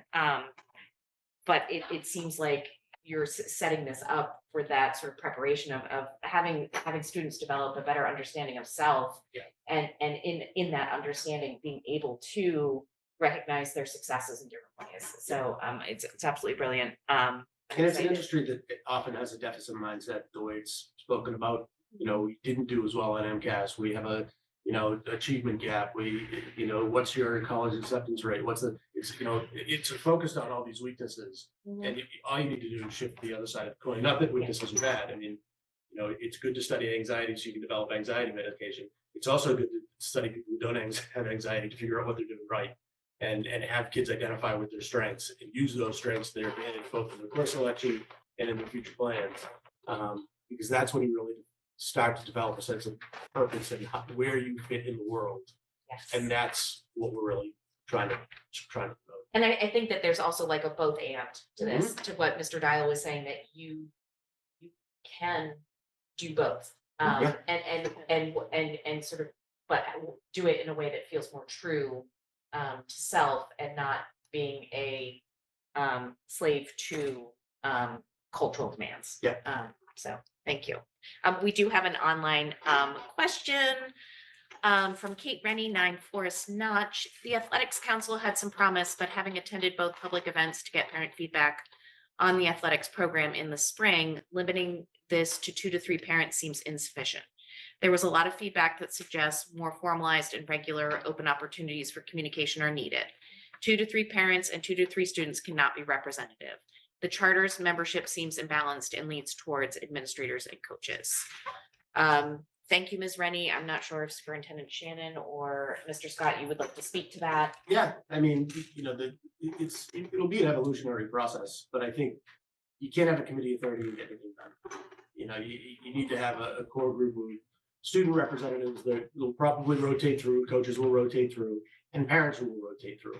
And you need to be able to have, really honest dialogue. And I think as a supplement to that, I think what that committee does need to be communicated pretty articulately and in a variety of ways. So I think, having things solidified in the handbook for starters is a good place to start. Having an articulated mission and a rationale for why that is a good place to start. It doesn't mean that we're going to exclude other feedback or not have any other opportunities for doing it. But as a working group, I think our leadership group is 10 people. That's about as big a group as you can get to be productive and actually create some change. And it's going to be the responsibility of some of the parents on that group to go out and reach out to other parents. We're going to eventually create a boosters council that will involve boosters from all the parents, and then extend those efforts out in a variety of different ways. Either we decide that we're going to have a bunch of different boosters programs, and here's how you can support the school, or we're going to have an umbrella program where there are things that are going to benefit everyone. Here's how we can all come together and do it. But I don't think it's to the exclusion of anyone. And like I said, we're going to select a third of the people who applied. So there wasn't 30 volunteers. Thank you. Ms. Rainey, hopefully that answers or is, sort of an answer to your statement or your question, query, observation. Thank you for participating. Thank you, Mr. Smith. Thank you. Thank you, principals. Yes, thank you. Principals. You are free to go home. We need to vote on this? Oh, yes, we need to vote. We do need to vote. Yes. So I am seeking a motion to approve all school improvement plans as presented. Second. Have a motion by Mr. Pond, second by Mr. Dial. Do a roll call vote. Mr. Dial. Aye, I almost said C, that's not right. Aye. Okay. Mr. Evans. Aye. Mr. McFarland. Aye. Mr. Squattrito. Aye. Jen Leske, aye. Thank you, principals. Please enact your school improvement plan. We can't wait to hear how it goes. Thank you so much. Thank you. All right. Bye, Craig. Yeah, just got a committee going on over here. Coffee break. Oh, All right, we will keep things moving. Minutes reflect. Yeah. CJM. Yeah. I think our secretary can take care of that one. Yes, Moving wasn't expected. Unexcused absence. moving on to section D, the superintendent report, we'll turn over to Superintendent Shannon. Alright, so I'm gonna keep my remarks fairly brief, given the presentations that we've had tonight, but I did want to start off by thanking the Cohasset Education Foundation for hosting a wonderful fundraising night last weekend. The event was a great success in that it created both community and I believe they exceeded their fundraising goals for that evening. And I appreciate all of the hard work and the time and the planning and the dedication that went into making that happen in support of the district. I also want to share an announcement with folks tonight. So though she couldn't be here with us this evening, I would like to share with all of you and with the community that Mrs. Susan Owen, our Director of Finance and Operations, has submitted her intent to retire from the district as of June 30th. So the end of this current school year. This June will mark the completion of Sue's 6th year in Cohasset.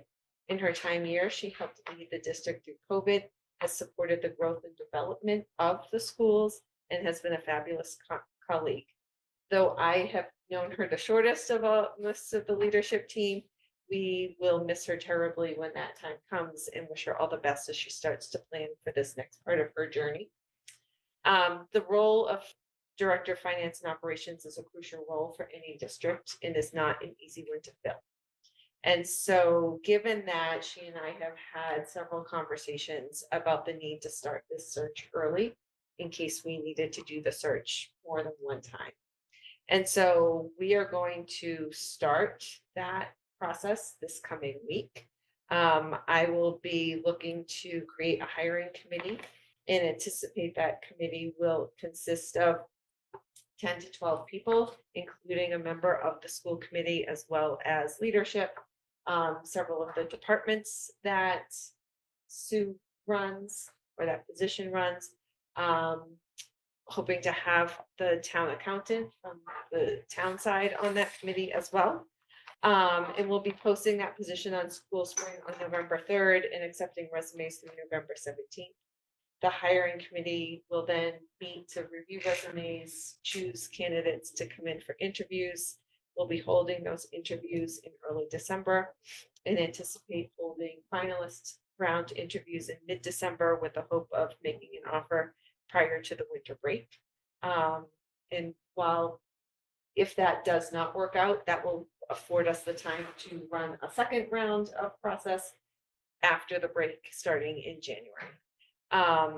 And while we're looking forward to the process, I want to reiterate my sincere thanks to Susan and for all the work that she's done at Cohasset for her time here. And finally, this is just an interesting time of year because we don't have a lot of official events planned. However, if folks have been attending sporting events, you'll see that we're starting to celebrate our seniors. Lots of senior nights are occurring. They just announced the school play for this year. It's gonna be a combined play with middle school and high school. They're gonna do Newsies. And so students are signing up for both, you know, in front of the, so behind the scene and in front of the scene. Does that make sense? Yeah. And then the other thing that is happening is Osgood's annual trunk or treat is coming up this Friday afternoon. And so hopefully we'll see many families there. So that is my report. Are there any questions on that? I'll jump into. I just, yeah, I want to reiterate to what you said about thanking Sue for all of your years here. I do agree that considering how important our finances are and the strict operating and the things we have going forward, the conversations we're having going forward, I agree with the idea of starting a search. I'd rather have a candidate early than no candidates late. And I think our recent experience, really across town, it's not just here. I mean, when it comes to getting positions in Cohasset, it's challenging. So buying ourselves more time is prudent for sure. So thank you for that. The next thing I wanted to revisit is the approval of the election location for the Tuesday, November 3rd, 2026 state election. We brought this up at our last meeting and did talk about the fact that this would result in a professional day shift. I'm gonna pull up a simple calendar. It is a very bare bones calendar at the moment because we haven't gotten to the point of having any early release days put in here or anything like that. It does call attention to the fact, and I think this is important for anyone listening to recognize, is that the start of the school year for students next year is September 2nd, which is before Labor Day. So it starts with that as the first day of school for students. We did approve at the last meeting, September 1st is the primary election date. That doesn't impact the students. Teachers will be here and that will be fine. We would be shifting one of our professional development days from what has been for the last few years a Friday to this Tuesday, November 3rd. It is a day that I haven't done the actual research, but almost every other district I've worked in has had that day as a professional development day because their schools host elections. So it is a very common day. If we do that, one of the benefits of having that day is we could capitalize on other PD that is happening in other districts and do some partnering. I know that there are other districts who do that we've not been able to participate in. And then we would probably look to have the second full day PD day in January on the 15th, which backs up to Martin Luther King weekend. So there would still be the opportunity for families if they wanted to get away for a long weekend there. Where would the election day PD day come from? Like, what would it? It's normally on a Friday. Which Friday? So like we had a professional day on October 10th this year. Okay. So it would go from October, the Indigenous Peoples Weekend, to November. Okay. Yeah, and you know, in talking with the town, this is the only Deer Hill is the only option at this point for a town-wide location that meets election requirements. Wilcott Commons can technically accommodate, but because of the wording of the deed, is not an option from the town side. And I believe there was a meeting several years ago where this was discussed. It looks like in March 2024, where it was sort of decided that elections could be happening at Deer Hill moving forward. And that would give the schools enough time to accommodate in the calendar. That's what I learned from the town side. Can I add a little bit of like actual wording so when for Wilcott Commons, there's a deed restriction. Yeah. There's a quitclaim deed, right, that has a quote unquote senior use provision. I got the full text here, but it's probably online. And basically it says that it's reserved for, senior program A, but B, section B does say it can be used for such other public and general municipal purposes as support or do not materially conflict with the senior use provision. So right now I'm sitting on the school committee, so I want to be clear. This is my perspective, is from the schools. I've sat in other seats before. Those were different perspectives because those were different seats. I think it's an overly narrow viewpoint to say that the senior use restriction prevents us from having elections there. The last time it did not affect delivery of Meals on Wheels. The kitchen was still operating. It disrupted, I think, 2 days of programming, which was relocated to another place in town. And I don't think it's unreasonable to have some sort of accommodation. That way we're not disrupting 1,400 students and hundreds of families because there's quote unquote no other option in town. That seems to be a little bit extreme to me. What I'm hearing from you, Superintendent Shannon, is that operationally, it's not a big deal for your office, and that's a really important data point. But I've heard from parents on this, and it's not something that I get the sense that the is as easy on the parent side. So my pushback before was, I think we need to have consistent pressure for the town to develop a solution that isn't, there's no other options, because this is disruptive. I believe to our at least our parents. And I don't want to create a negative conversation, but we need to have the ability to have some sort of accommodation. Next year is especially hard, right? It's usually not this many elections, right? It's usually ones on Saturday, or if they're just town elections, but it does feel like we are being asked to take on the full burden of something when other areas around town feel like they don't have to. And I don't especially agree with that perspective. So that's my reason. Could I add one just piece? Not only is it operationally something that we could manage, Okay. I actually think Wednesdays are a better day for adult learning than Fridays. Tuesdays? Tuesdays. Okay. I think Fridays are hard days for adult learning. Okay. I think we have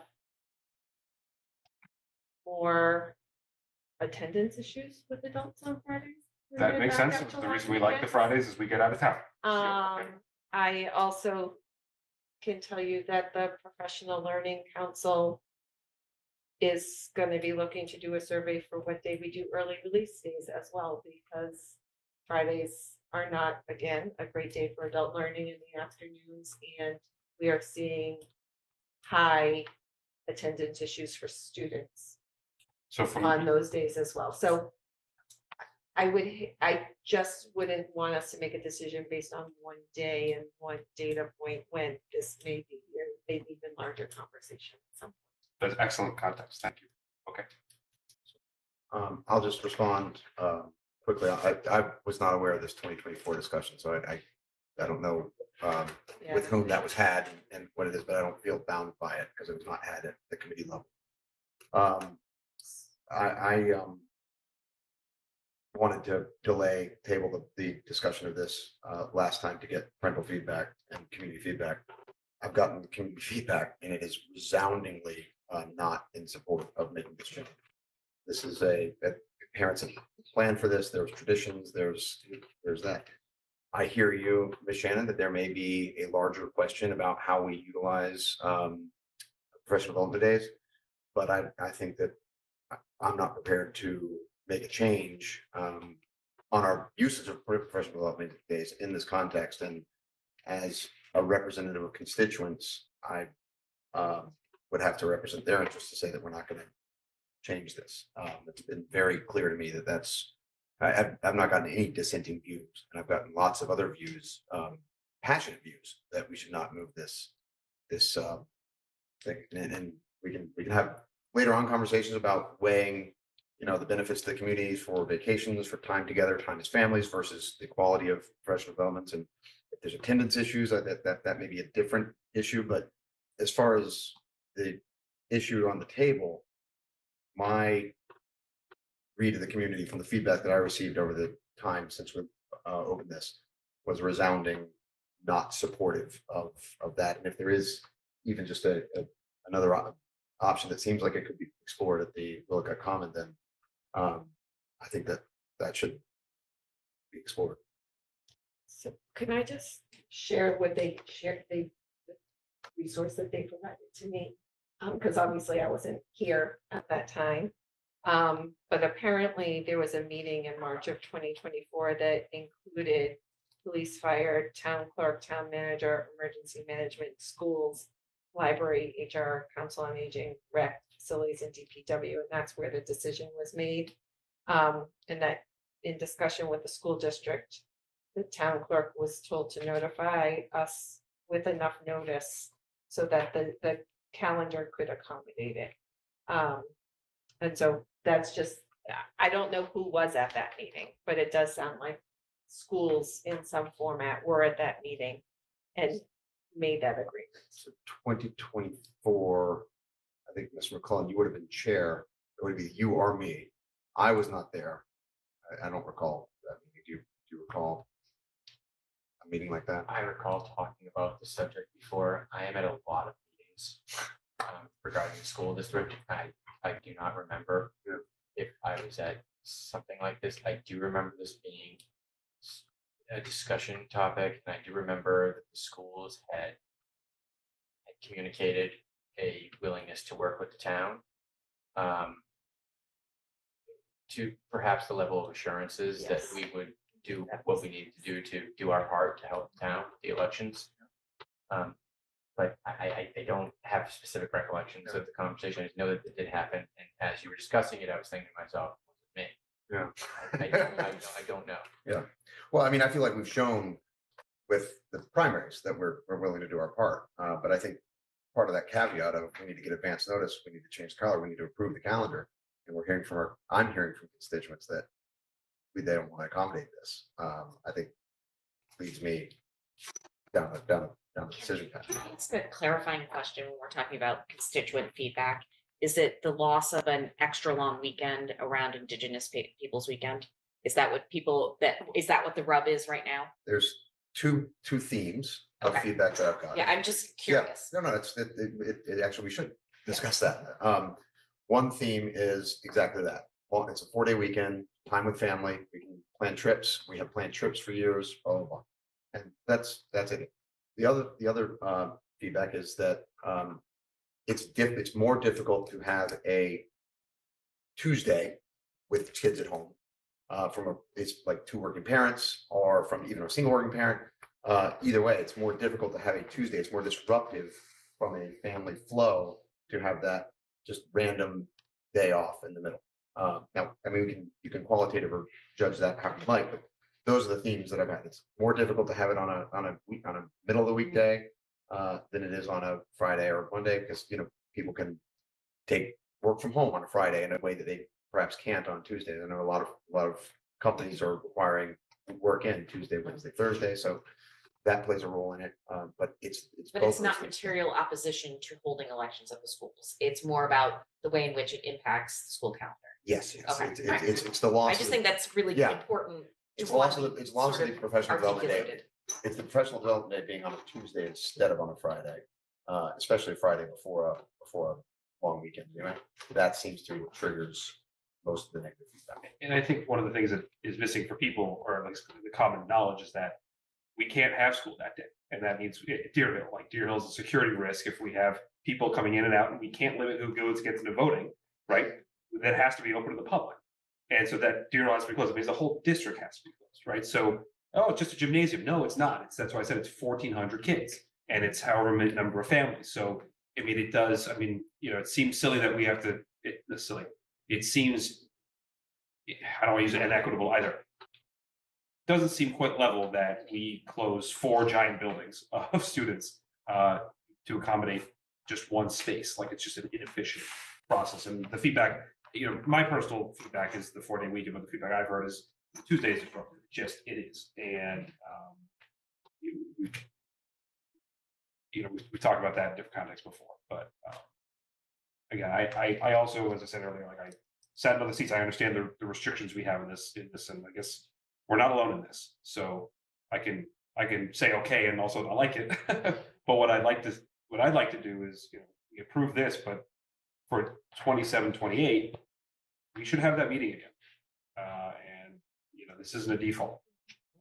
And maybe we're willing to do it again going forward. And under your guidance, if this is really helpful to you as a superintendent, keep telling us that and we'll get somewhere. But I don't want it to just be assumed that this is always how it's going to be. That's my biggest message. Also, just a thought about that, conversation that happened. Again, I don't know who exactly it was, but the district calendar is within the purview of the committee itself. It's something that we vote on. Yeah. So everyone would have to realize that no one person, whether it be the superintendent of schools, who was not Superintendent Shannon, or the chairperson or the secretary of the school committee, can just unilaterally decide that that's going to happen. So I mean, to your point, Mr. Allen, I don't know that would be binding. It requires a vote of the majority of the school committee to change it down. So, but I do remember the conversation. I actually thought it happened at the committee level, but Superintendent Shannon just reported that there was some sort of other meeting with all kinds of stakeholders, which I have no specific recollection of. But I feel like I don't know if it came, this summary of events does not tell me if it came to this level or not. I do recall a generic conversation at the committee level about, hey, look, there's going to be some stuff, and it was really in the slightly different context than my recollection. But it was like, yeah, of course we'll help out if we can. But there wasn't we're going to guarantee that we will close our schools for the election. We'll look at the calendar. And I feel like the timing is right. I feel like it was about a year ago that we were talking about that. So I don't know.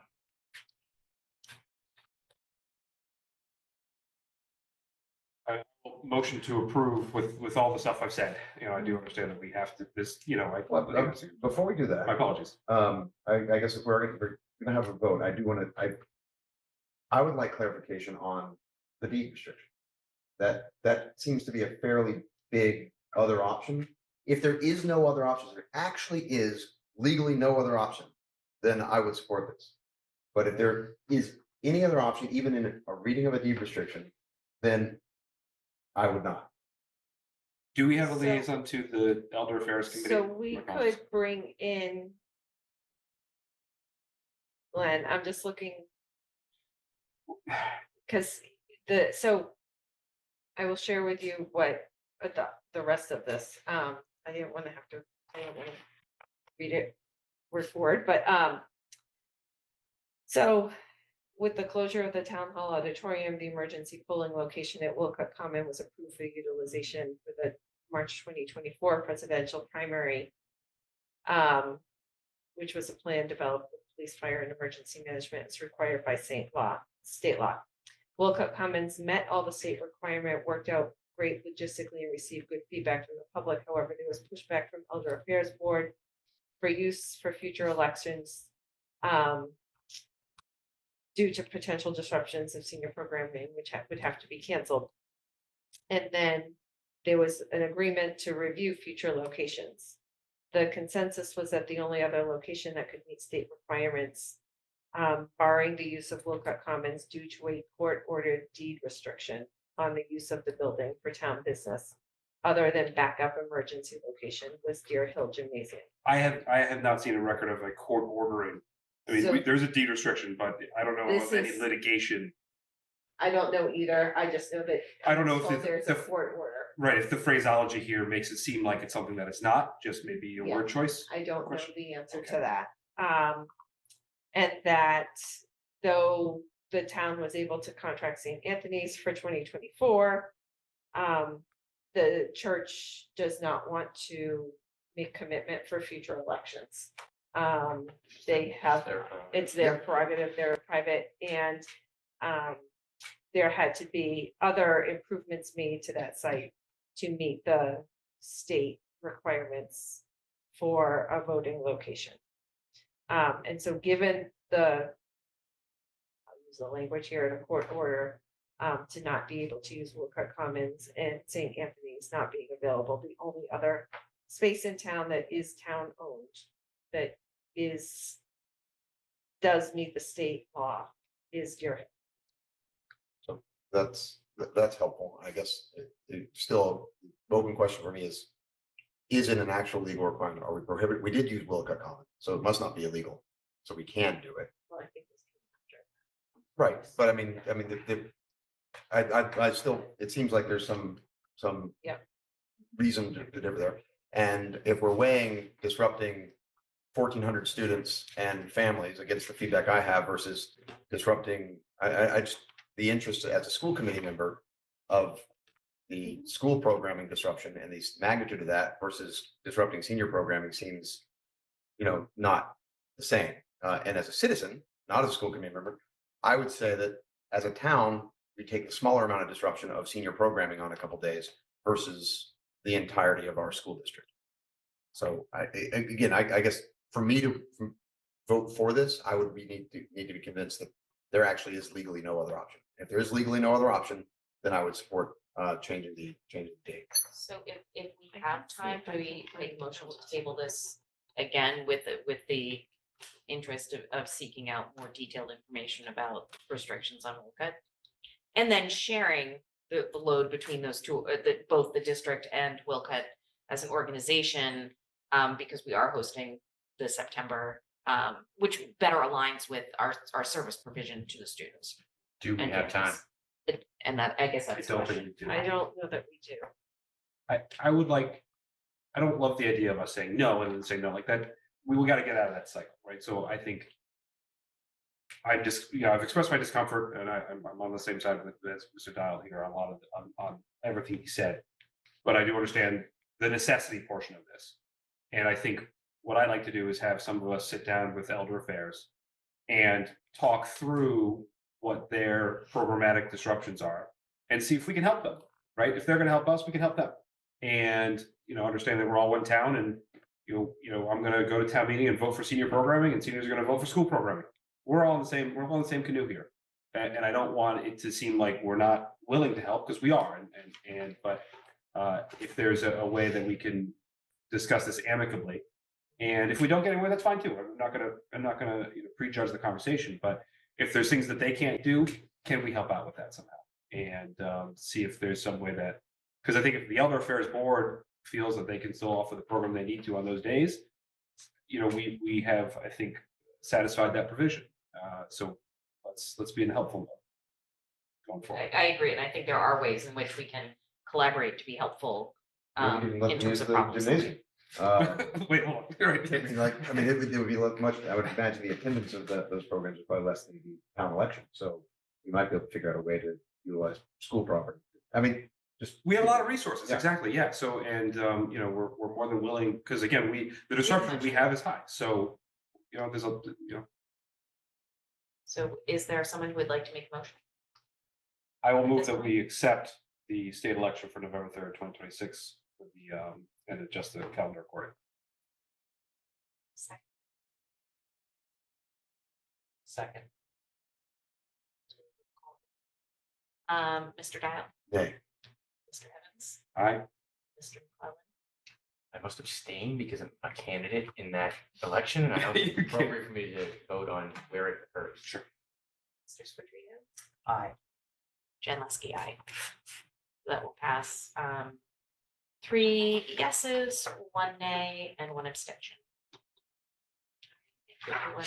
And, Mr. Evans, I do think that connecting with Elder Affairs and having that conversations and any other town officials with who are involved would be a very prudent next step, because I'm not sure that this is sustainable or preferable in terms of a situation that we're in. I know this may be in correct order, but I was silent during that My discussion. apologies, you're right. I No, was it's coming. more of a parental issue, and obviously that's not my, my forte. But I do agree with I just want to point out that I do agree with the perspective that it does feel inefficient that we have to close all 4 of these buildings on this day. And also the idea that in an even numbered year, there might be up to 4 elections if we have a special town election, primary, and then federal. And the idea that, we are able to accommodate up to 3 out of 4 of those just because they're on weekends or they're before school starts. I think it's reasonable to say that there's one. So I just wanted to put that out there. So I can Superintendent start Shannon, the if you would like to ball rolling on setting up a meeting. setting up a meeting and Yes. letting them know that we have voted to approve that request for next year. All right, moving on to budget, resources, and governance. Ms. Shannon, I understand you are I am presenting to us once again. Thank you.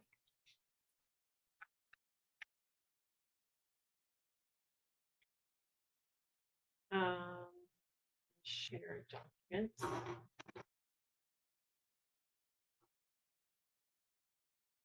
Oh, and I am so sorry. We have 2 comments. Ellen Mar from the select board has said that she would ask town council to review. Thank you, Ms. Mar. And Ms. Saunders, whose address was previously announced. CEA, I'm not sure who that is, did go to court on this. You may want to look into it. The building was not built / paid for by the town. Thank you, Ms. Saunders, for that insight. Okay, so providing a budget update as of October 17th. And I'm happy to share that we are very much on track for being within about 1% of our budgeted amount in the positive, actually, for June of 2026. Our administrators, our department heads are being very conservative in their spending. And we are also, as I had mentioned earlier in the school year, grateful for the hiring that they did, which has allowed us to save some money in staffing over the course of this year. And we think that that will help us where we know we will have some overages. As of today, we are just about fully staffed. We have 2 positions that are outstanding. We have a special educator at the high school who's been on a 1-year leave of absence. We are trying to fill that position. We just have not been able to as of yet, although I think we have a candidate. Our district-wide head custodian actually just retired last week. And so we are actively looking to fill that role as well. And I have some calls out for some candidates, and hopefully we'll have that ready to go in another week. And we have an advertisement for a bus driver because we have an anticipated retirement coming up in the next couple of months. So we're trying to get ahead of that. In terms of utility costs, we are working to project what our real utility costs will be. We know that they will be higher than what we spent last year. We allocated an additional $180,000 in this area for this budget, and we anticipate that it may exceed that. But we are working with the town to see if we can explore ways to save some money so we're not encroaching on other operational needs. And we are feeling very good about the fact that some of our additional savings will help cover this cost. Transportation, we have been looking at our transportation revolving account since the beginning of this year. We are at a positive with our transportation account. We anticipate that revolving account will continue to grow throughout the end of the fiscal year. And with the additional bus that actually just came and is now inspected and ready for use, we should have all of the buses that we need, and that will help manage our transportation costs and keep them where we need them to be. Athletics is another area that we are continuing to watch. That athletic revolving account is still in the negative. As we shared at a prior meeting, we anticipate that that will be in the negative until we start collecting spring sports fees. As a result, we are absorbing athletic costs from the operations budget. We know that there will be overages in this area. And again, we're grateful for those projected savings so that we can cover those costs. We are always keeping an eye on special education. Right now, we're in a good place, but people move all the time and situations change, and that could impact us. And so we're just keeping a very close eye on that.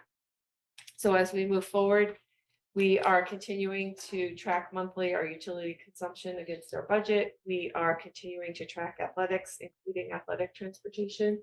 We really think that with the 10th bus arriving and being able to be used as of yesterday and today, and the multi-use vehicle, that we will have lower athletic transportation costs than what we've had in the past. And we're keeping a close eye on that. We're continuing to monitor supply and material line items and are grateful that our department heads and our administrators are spending conservatively.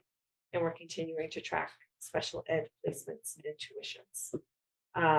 So like I said, we are in a good place for this year. At this point, we'll continue to keep a close eye and keep everybody updated. Any questions on that? Committee members ask questions. That way. I like this format. I thought the narrative was good. If we end up within 1%, we've done a pretty good job. So Superintendent Shannon, that's pointing to you. I like that number. And if we every month we have an update about what we're tracking in that within 1% range, I think that's a nice rubric to use, which everyone can understand. Thank you. Mr. Evans, I had the exact same comment when I previewed this before our meeting. I said, I love the narrative to it. I think it really helps to give some of the numbers in our budget life, particularly to those who are watching, and sort of like it tells a story. And I think that story is an important story. And it numbers tell a story as well. But I'm particularly keen on this format as well. So that takes us into starting to look at FY27. And so I have two things to share with you this evening: the proposed budget calendar and the proposed budget priorities. And they are a first read. The first is the budget calendar. It is not very different from the budget calendar and timeline that we have used in the past. However, we are starting our conversations about FY27 internally already. Actually, started them a couple weeks ago with principals, with department heads, because we know that there's going to be a lot of work that goes into this. But prior to us bringing you at the committee level information about the FY27 budget, we will be looking at the FY27 capital requests. And we have started that process. We anticipate being able to bring to you a draft capital request list at the November 5th meeting. And hopefully being able to finalize that request list and submit it to the town at the September 19th meeting. We will then move into the.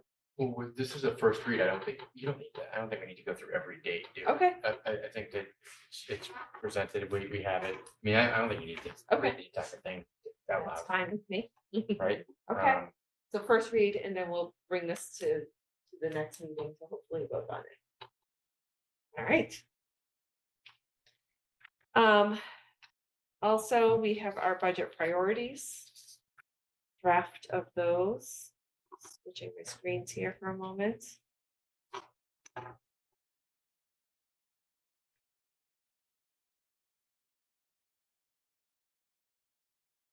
So budget priorities are based directly on our strategic plan.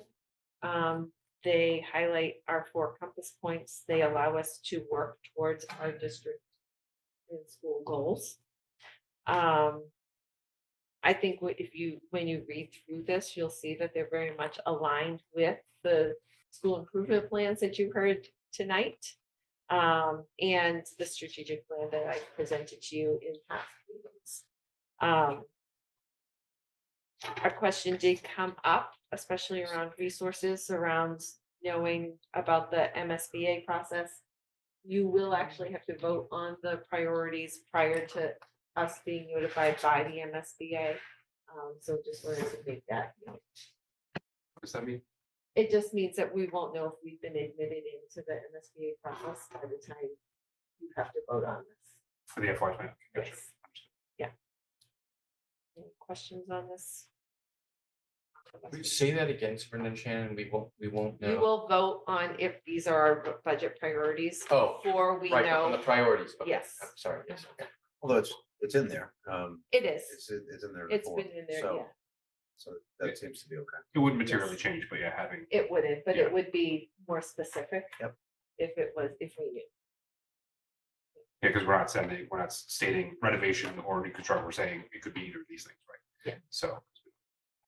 So. Question?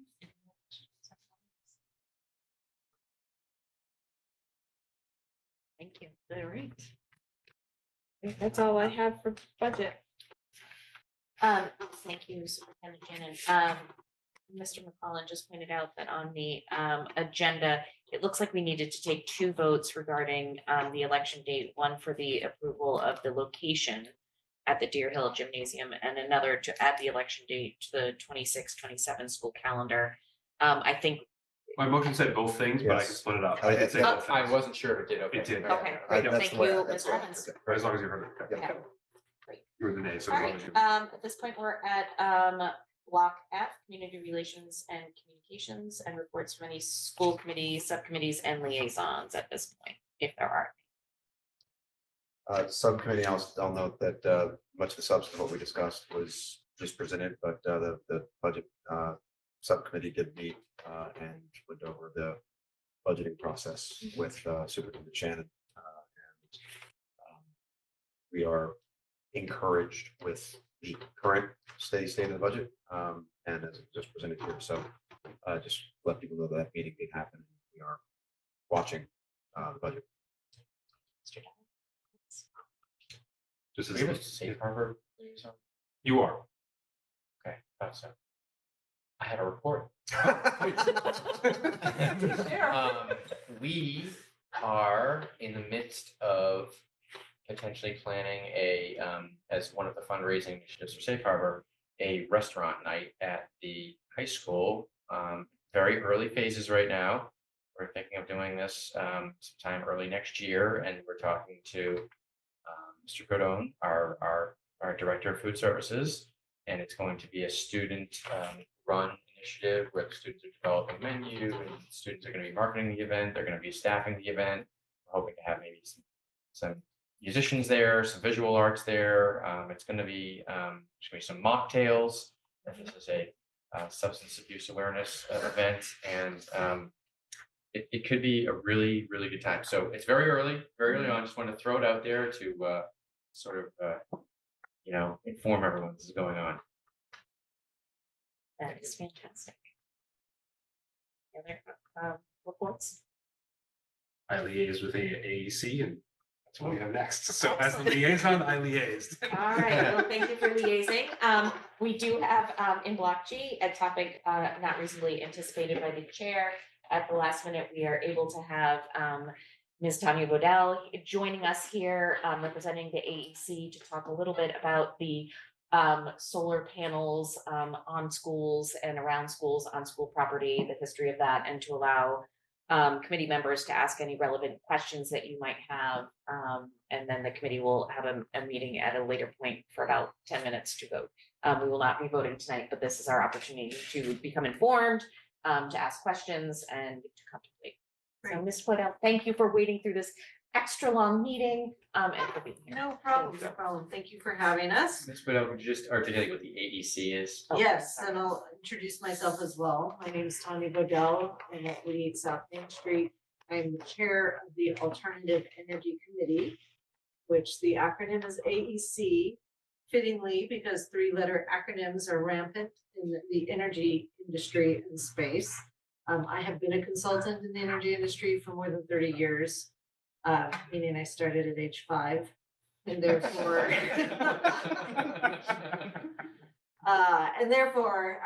do a lot as part of my day job and as part of my civic duty. I've been on the Alternative Energy Committee from 2010 to 13, was 2 terms, 6 years on the advisory committee.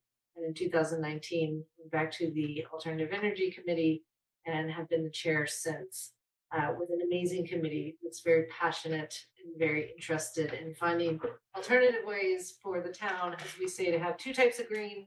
One type of green is for the environment, the other is with respect to monetary savings.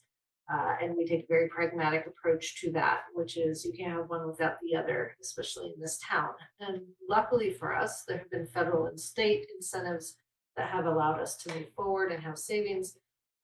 One example is the solar energy array on the old landfill, which has reached savings of more than $500,000 since it started operation in 2017.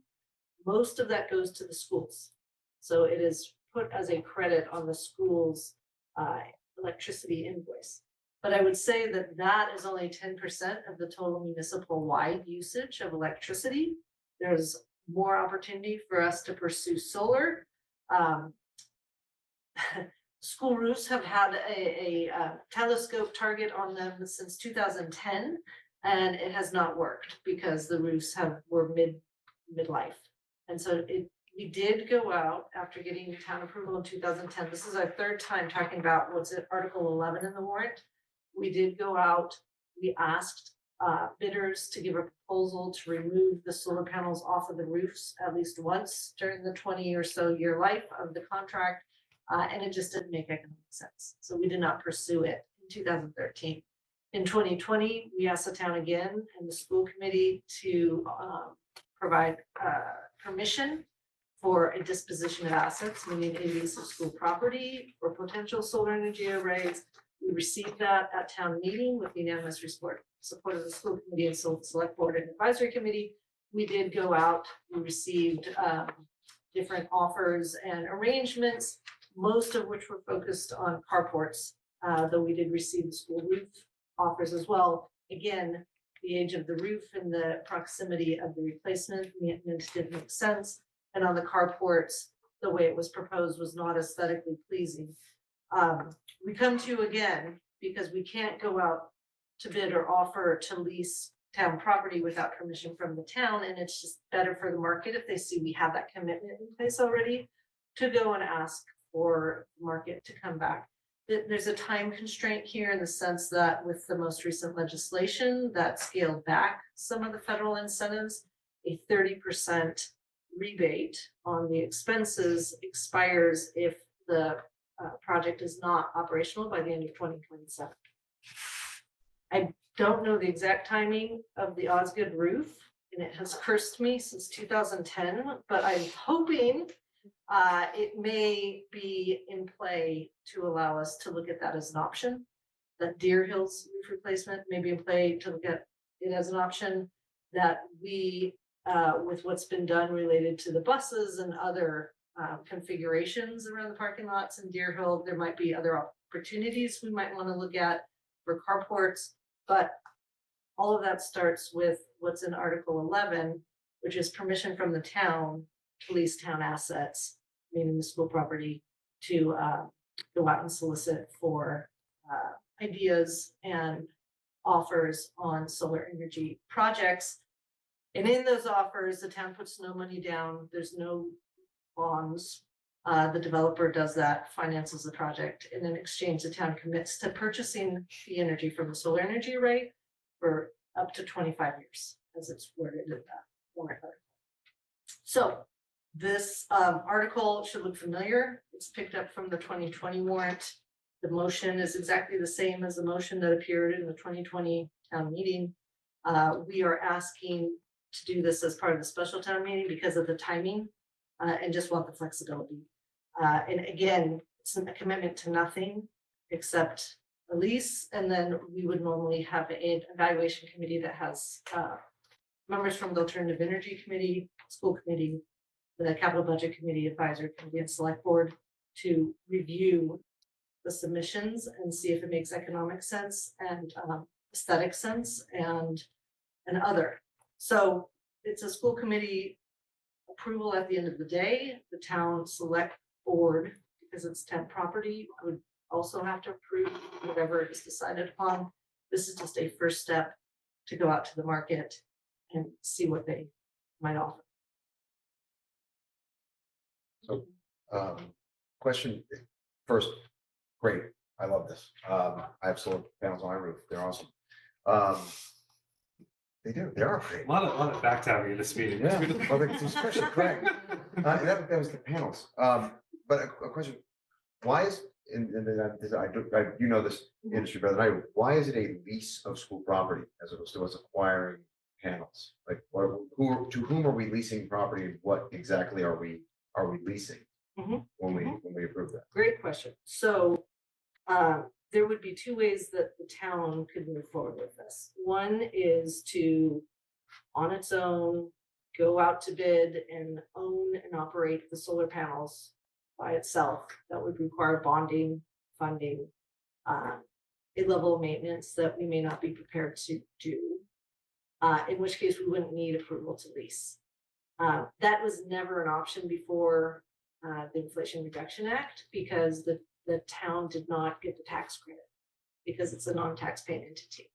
And so the way that towns like us were able to move forward with the benefit of the tax credits, which can be quite sizable, was go to a developer who would do all of that for us, own and operate the solar panels, put them up.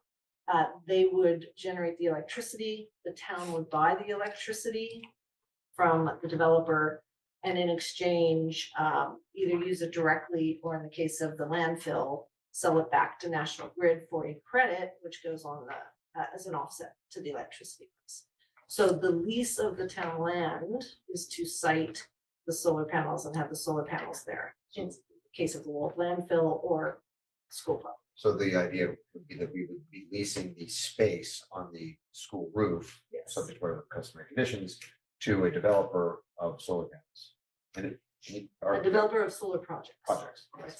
And then you mentioned that was the only way to do it. Is there now, I mean, I guess, should we also be considering the owning one, or is that So, this is outside my league? no. It's a great question, because until 3 years ago, I would say that is the only way to do it, to get the benefit of the federal tax credits, which is sizable. It's 30% of the total capital cost. So you get a 30% coupon to knock the price down, which starts to make the savings nice. In the Inflation Reduction Act, towns can get the equivalent of the tax credit through a payment type of approach. I don't know if it'd be worthwhile to look at that. The economics really comes down to the cost of capital for the school versus the cost of capital for the developer. The cost of the capital for the developer is going to be higher. The effectiveness of the schools or of the town in going forward, getting it built, operating it, maintaining it is going to be worse. So that's the trade-off, right? Well, I asked because, and this ties in the next and last question, is what are we being asked to approve specifically? Is it to recommend to the town to approve the Article 11, or is that correct? And then the follow on to that is, should we adjust our approval such that we have flexibility to do either, or if we decided to look into it? I'm just trying to give you the most breathing room. We appreciate as many degrees of freedom as possible. The town can always choose to pursue that route. The approval to lease town property is because of the rules related to town property acquisition, disposition, and disposition includes a lease. And so under a 30B procurement process that this could require, just to make it confusing, there's another approach that doesn't require that, but under the 30B procurement, we would need to have the permission from the town to lease the town property to be able to pursue this. It sends a better signal to the market as well. We could go forward and try to get the offers without having that permission and say, we'll get it at the next town meeting. It just sends a better signal to the marketplace if we have the lease in hand, the permission to lease in hand and have sites identified. Mr. Article solar panels too. I'm not bragging about I'm bragging for you. He also Are does there any other questions? Yes, Mr. McCollum. My only question about this is because the current Osgood group, we're in the accelerated repair program, the MSBA, and I know as part of that process, there's a solar panel evaluation. I just don't know if like, are we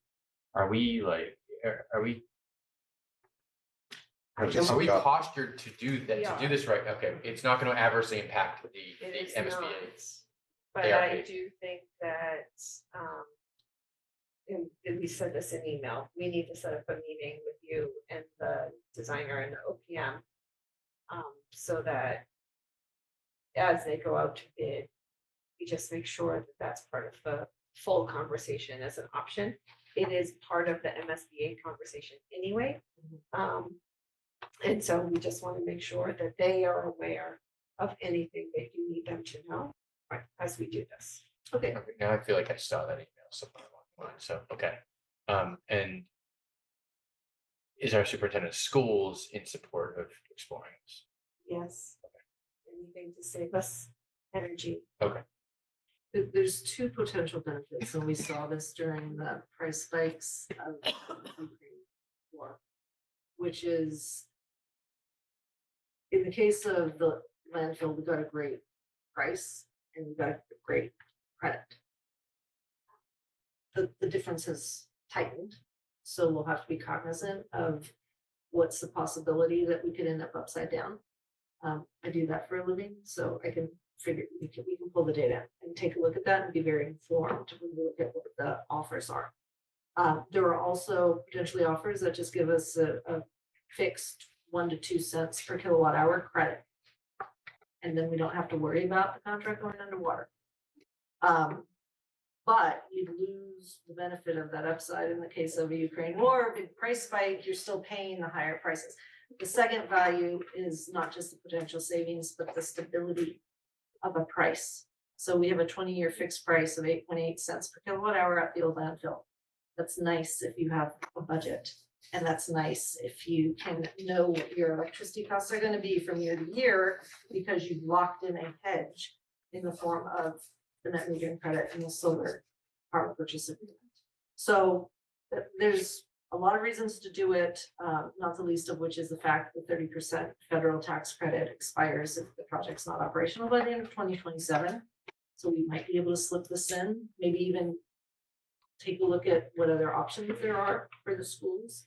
But most certainly the schools are the largest users of electricity and also owns the largest property that could host solar, subject to maintaining options for future expansion and other things. So we're not asking for, there's no article for the high school, middle school.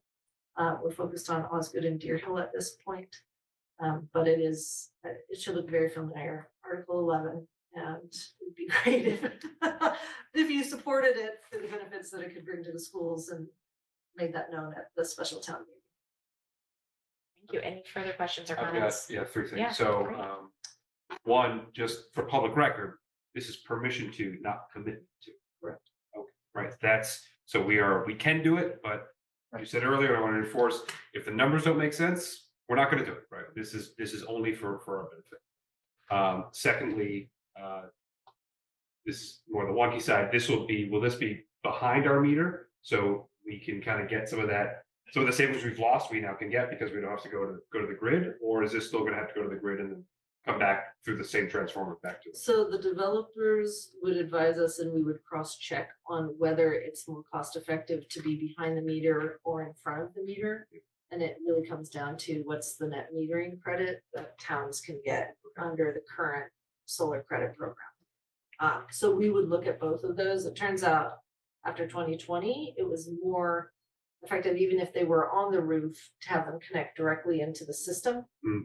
But we did look at having solar and batteries, and the backup batteries have potential benefits as well. And if we size the solar, the state rule is if the solar is above 500 kilowatts, you have to have a battery. It's just more expensive, and so it was cutting the annual savings from $75,000 a year to $50,000 a year last time. So we. Something we'll explore. We will, we Both can options. explore all of that. We can ask for that as part of the procurement documents. This is not our first rodeo on this. And it'll be interesting to see what the market can offer.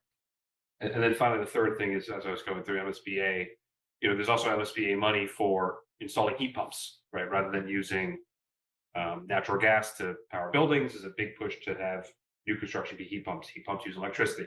So we can anticipate that our electricity usage will continue to go up.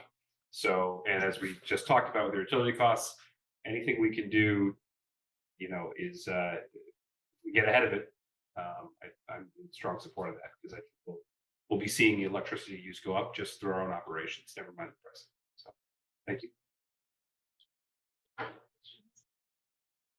I think I came into this with my biggest concern being the question of if it's binding, and also just questions about, deadlines to finish construction, get these tax credits, but I think there's multiple opportunities down the line to make those decisions and respond to those situations. So I do feel more comfortable with it. Good. And we do have time, there's time flies quickly, but we are obviously coming as part of special town meeting to give us as much time and flexibility as possible. We could wait until the regular town meeting, but we just felt, given the timeframes, we would rather work hand in hand with you.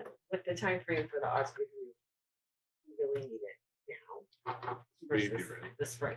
Exactly. And that was the advice that we received from developers. We said, when should we go and get the approval for the lease? And they said, special town meeting in the fall would be the appropriate time. And then we can put it out to bid in January. Things are due. If you're willing, I'd make the motion to recommend, which the AC's. Is there a reason, just on a point of order, is there a reason that we should not vote now? This was previewed at our last meeting. This is under not reasonably anticipated, so I get that, but this is a school committee recommendation as opposed to a finding.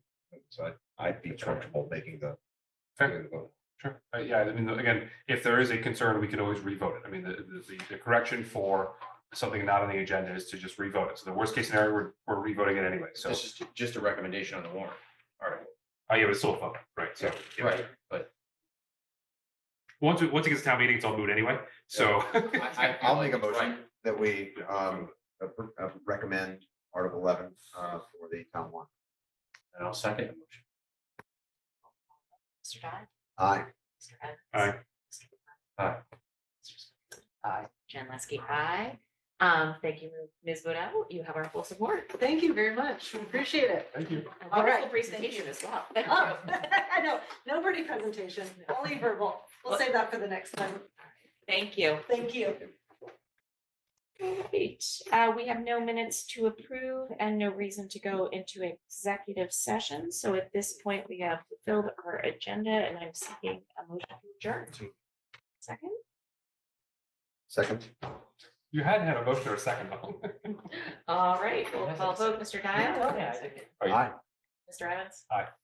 Mr. McClellan? Aye. Mr. Spector? Aye. Jen Leskey, aye. Cohasset, thank you very much. Go check the It's the end of our meeting.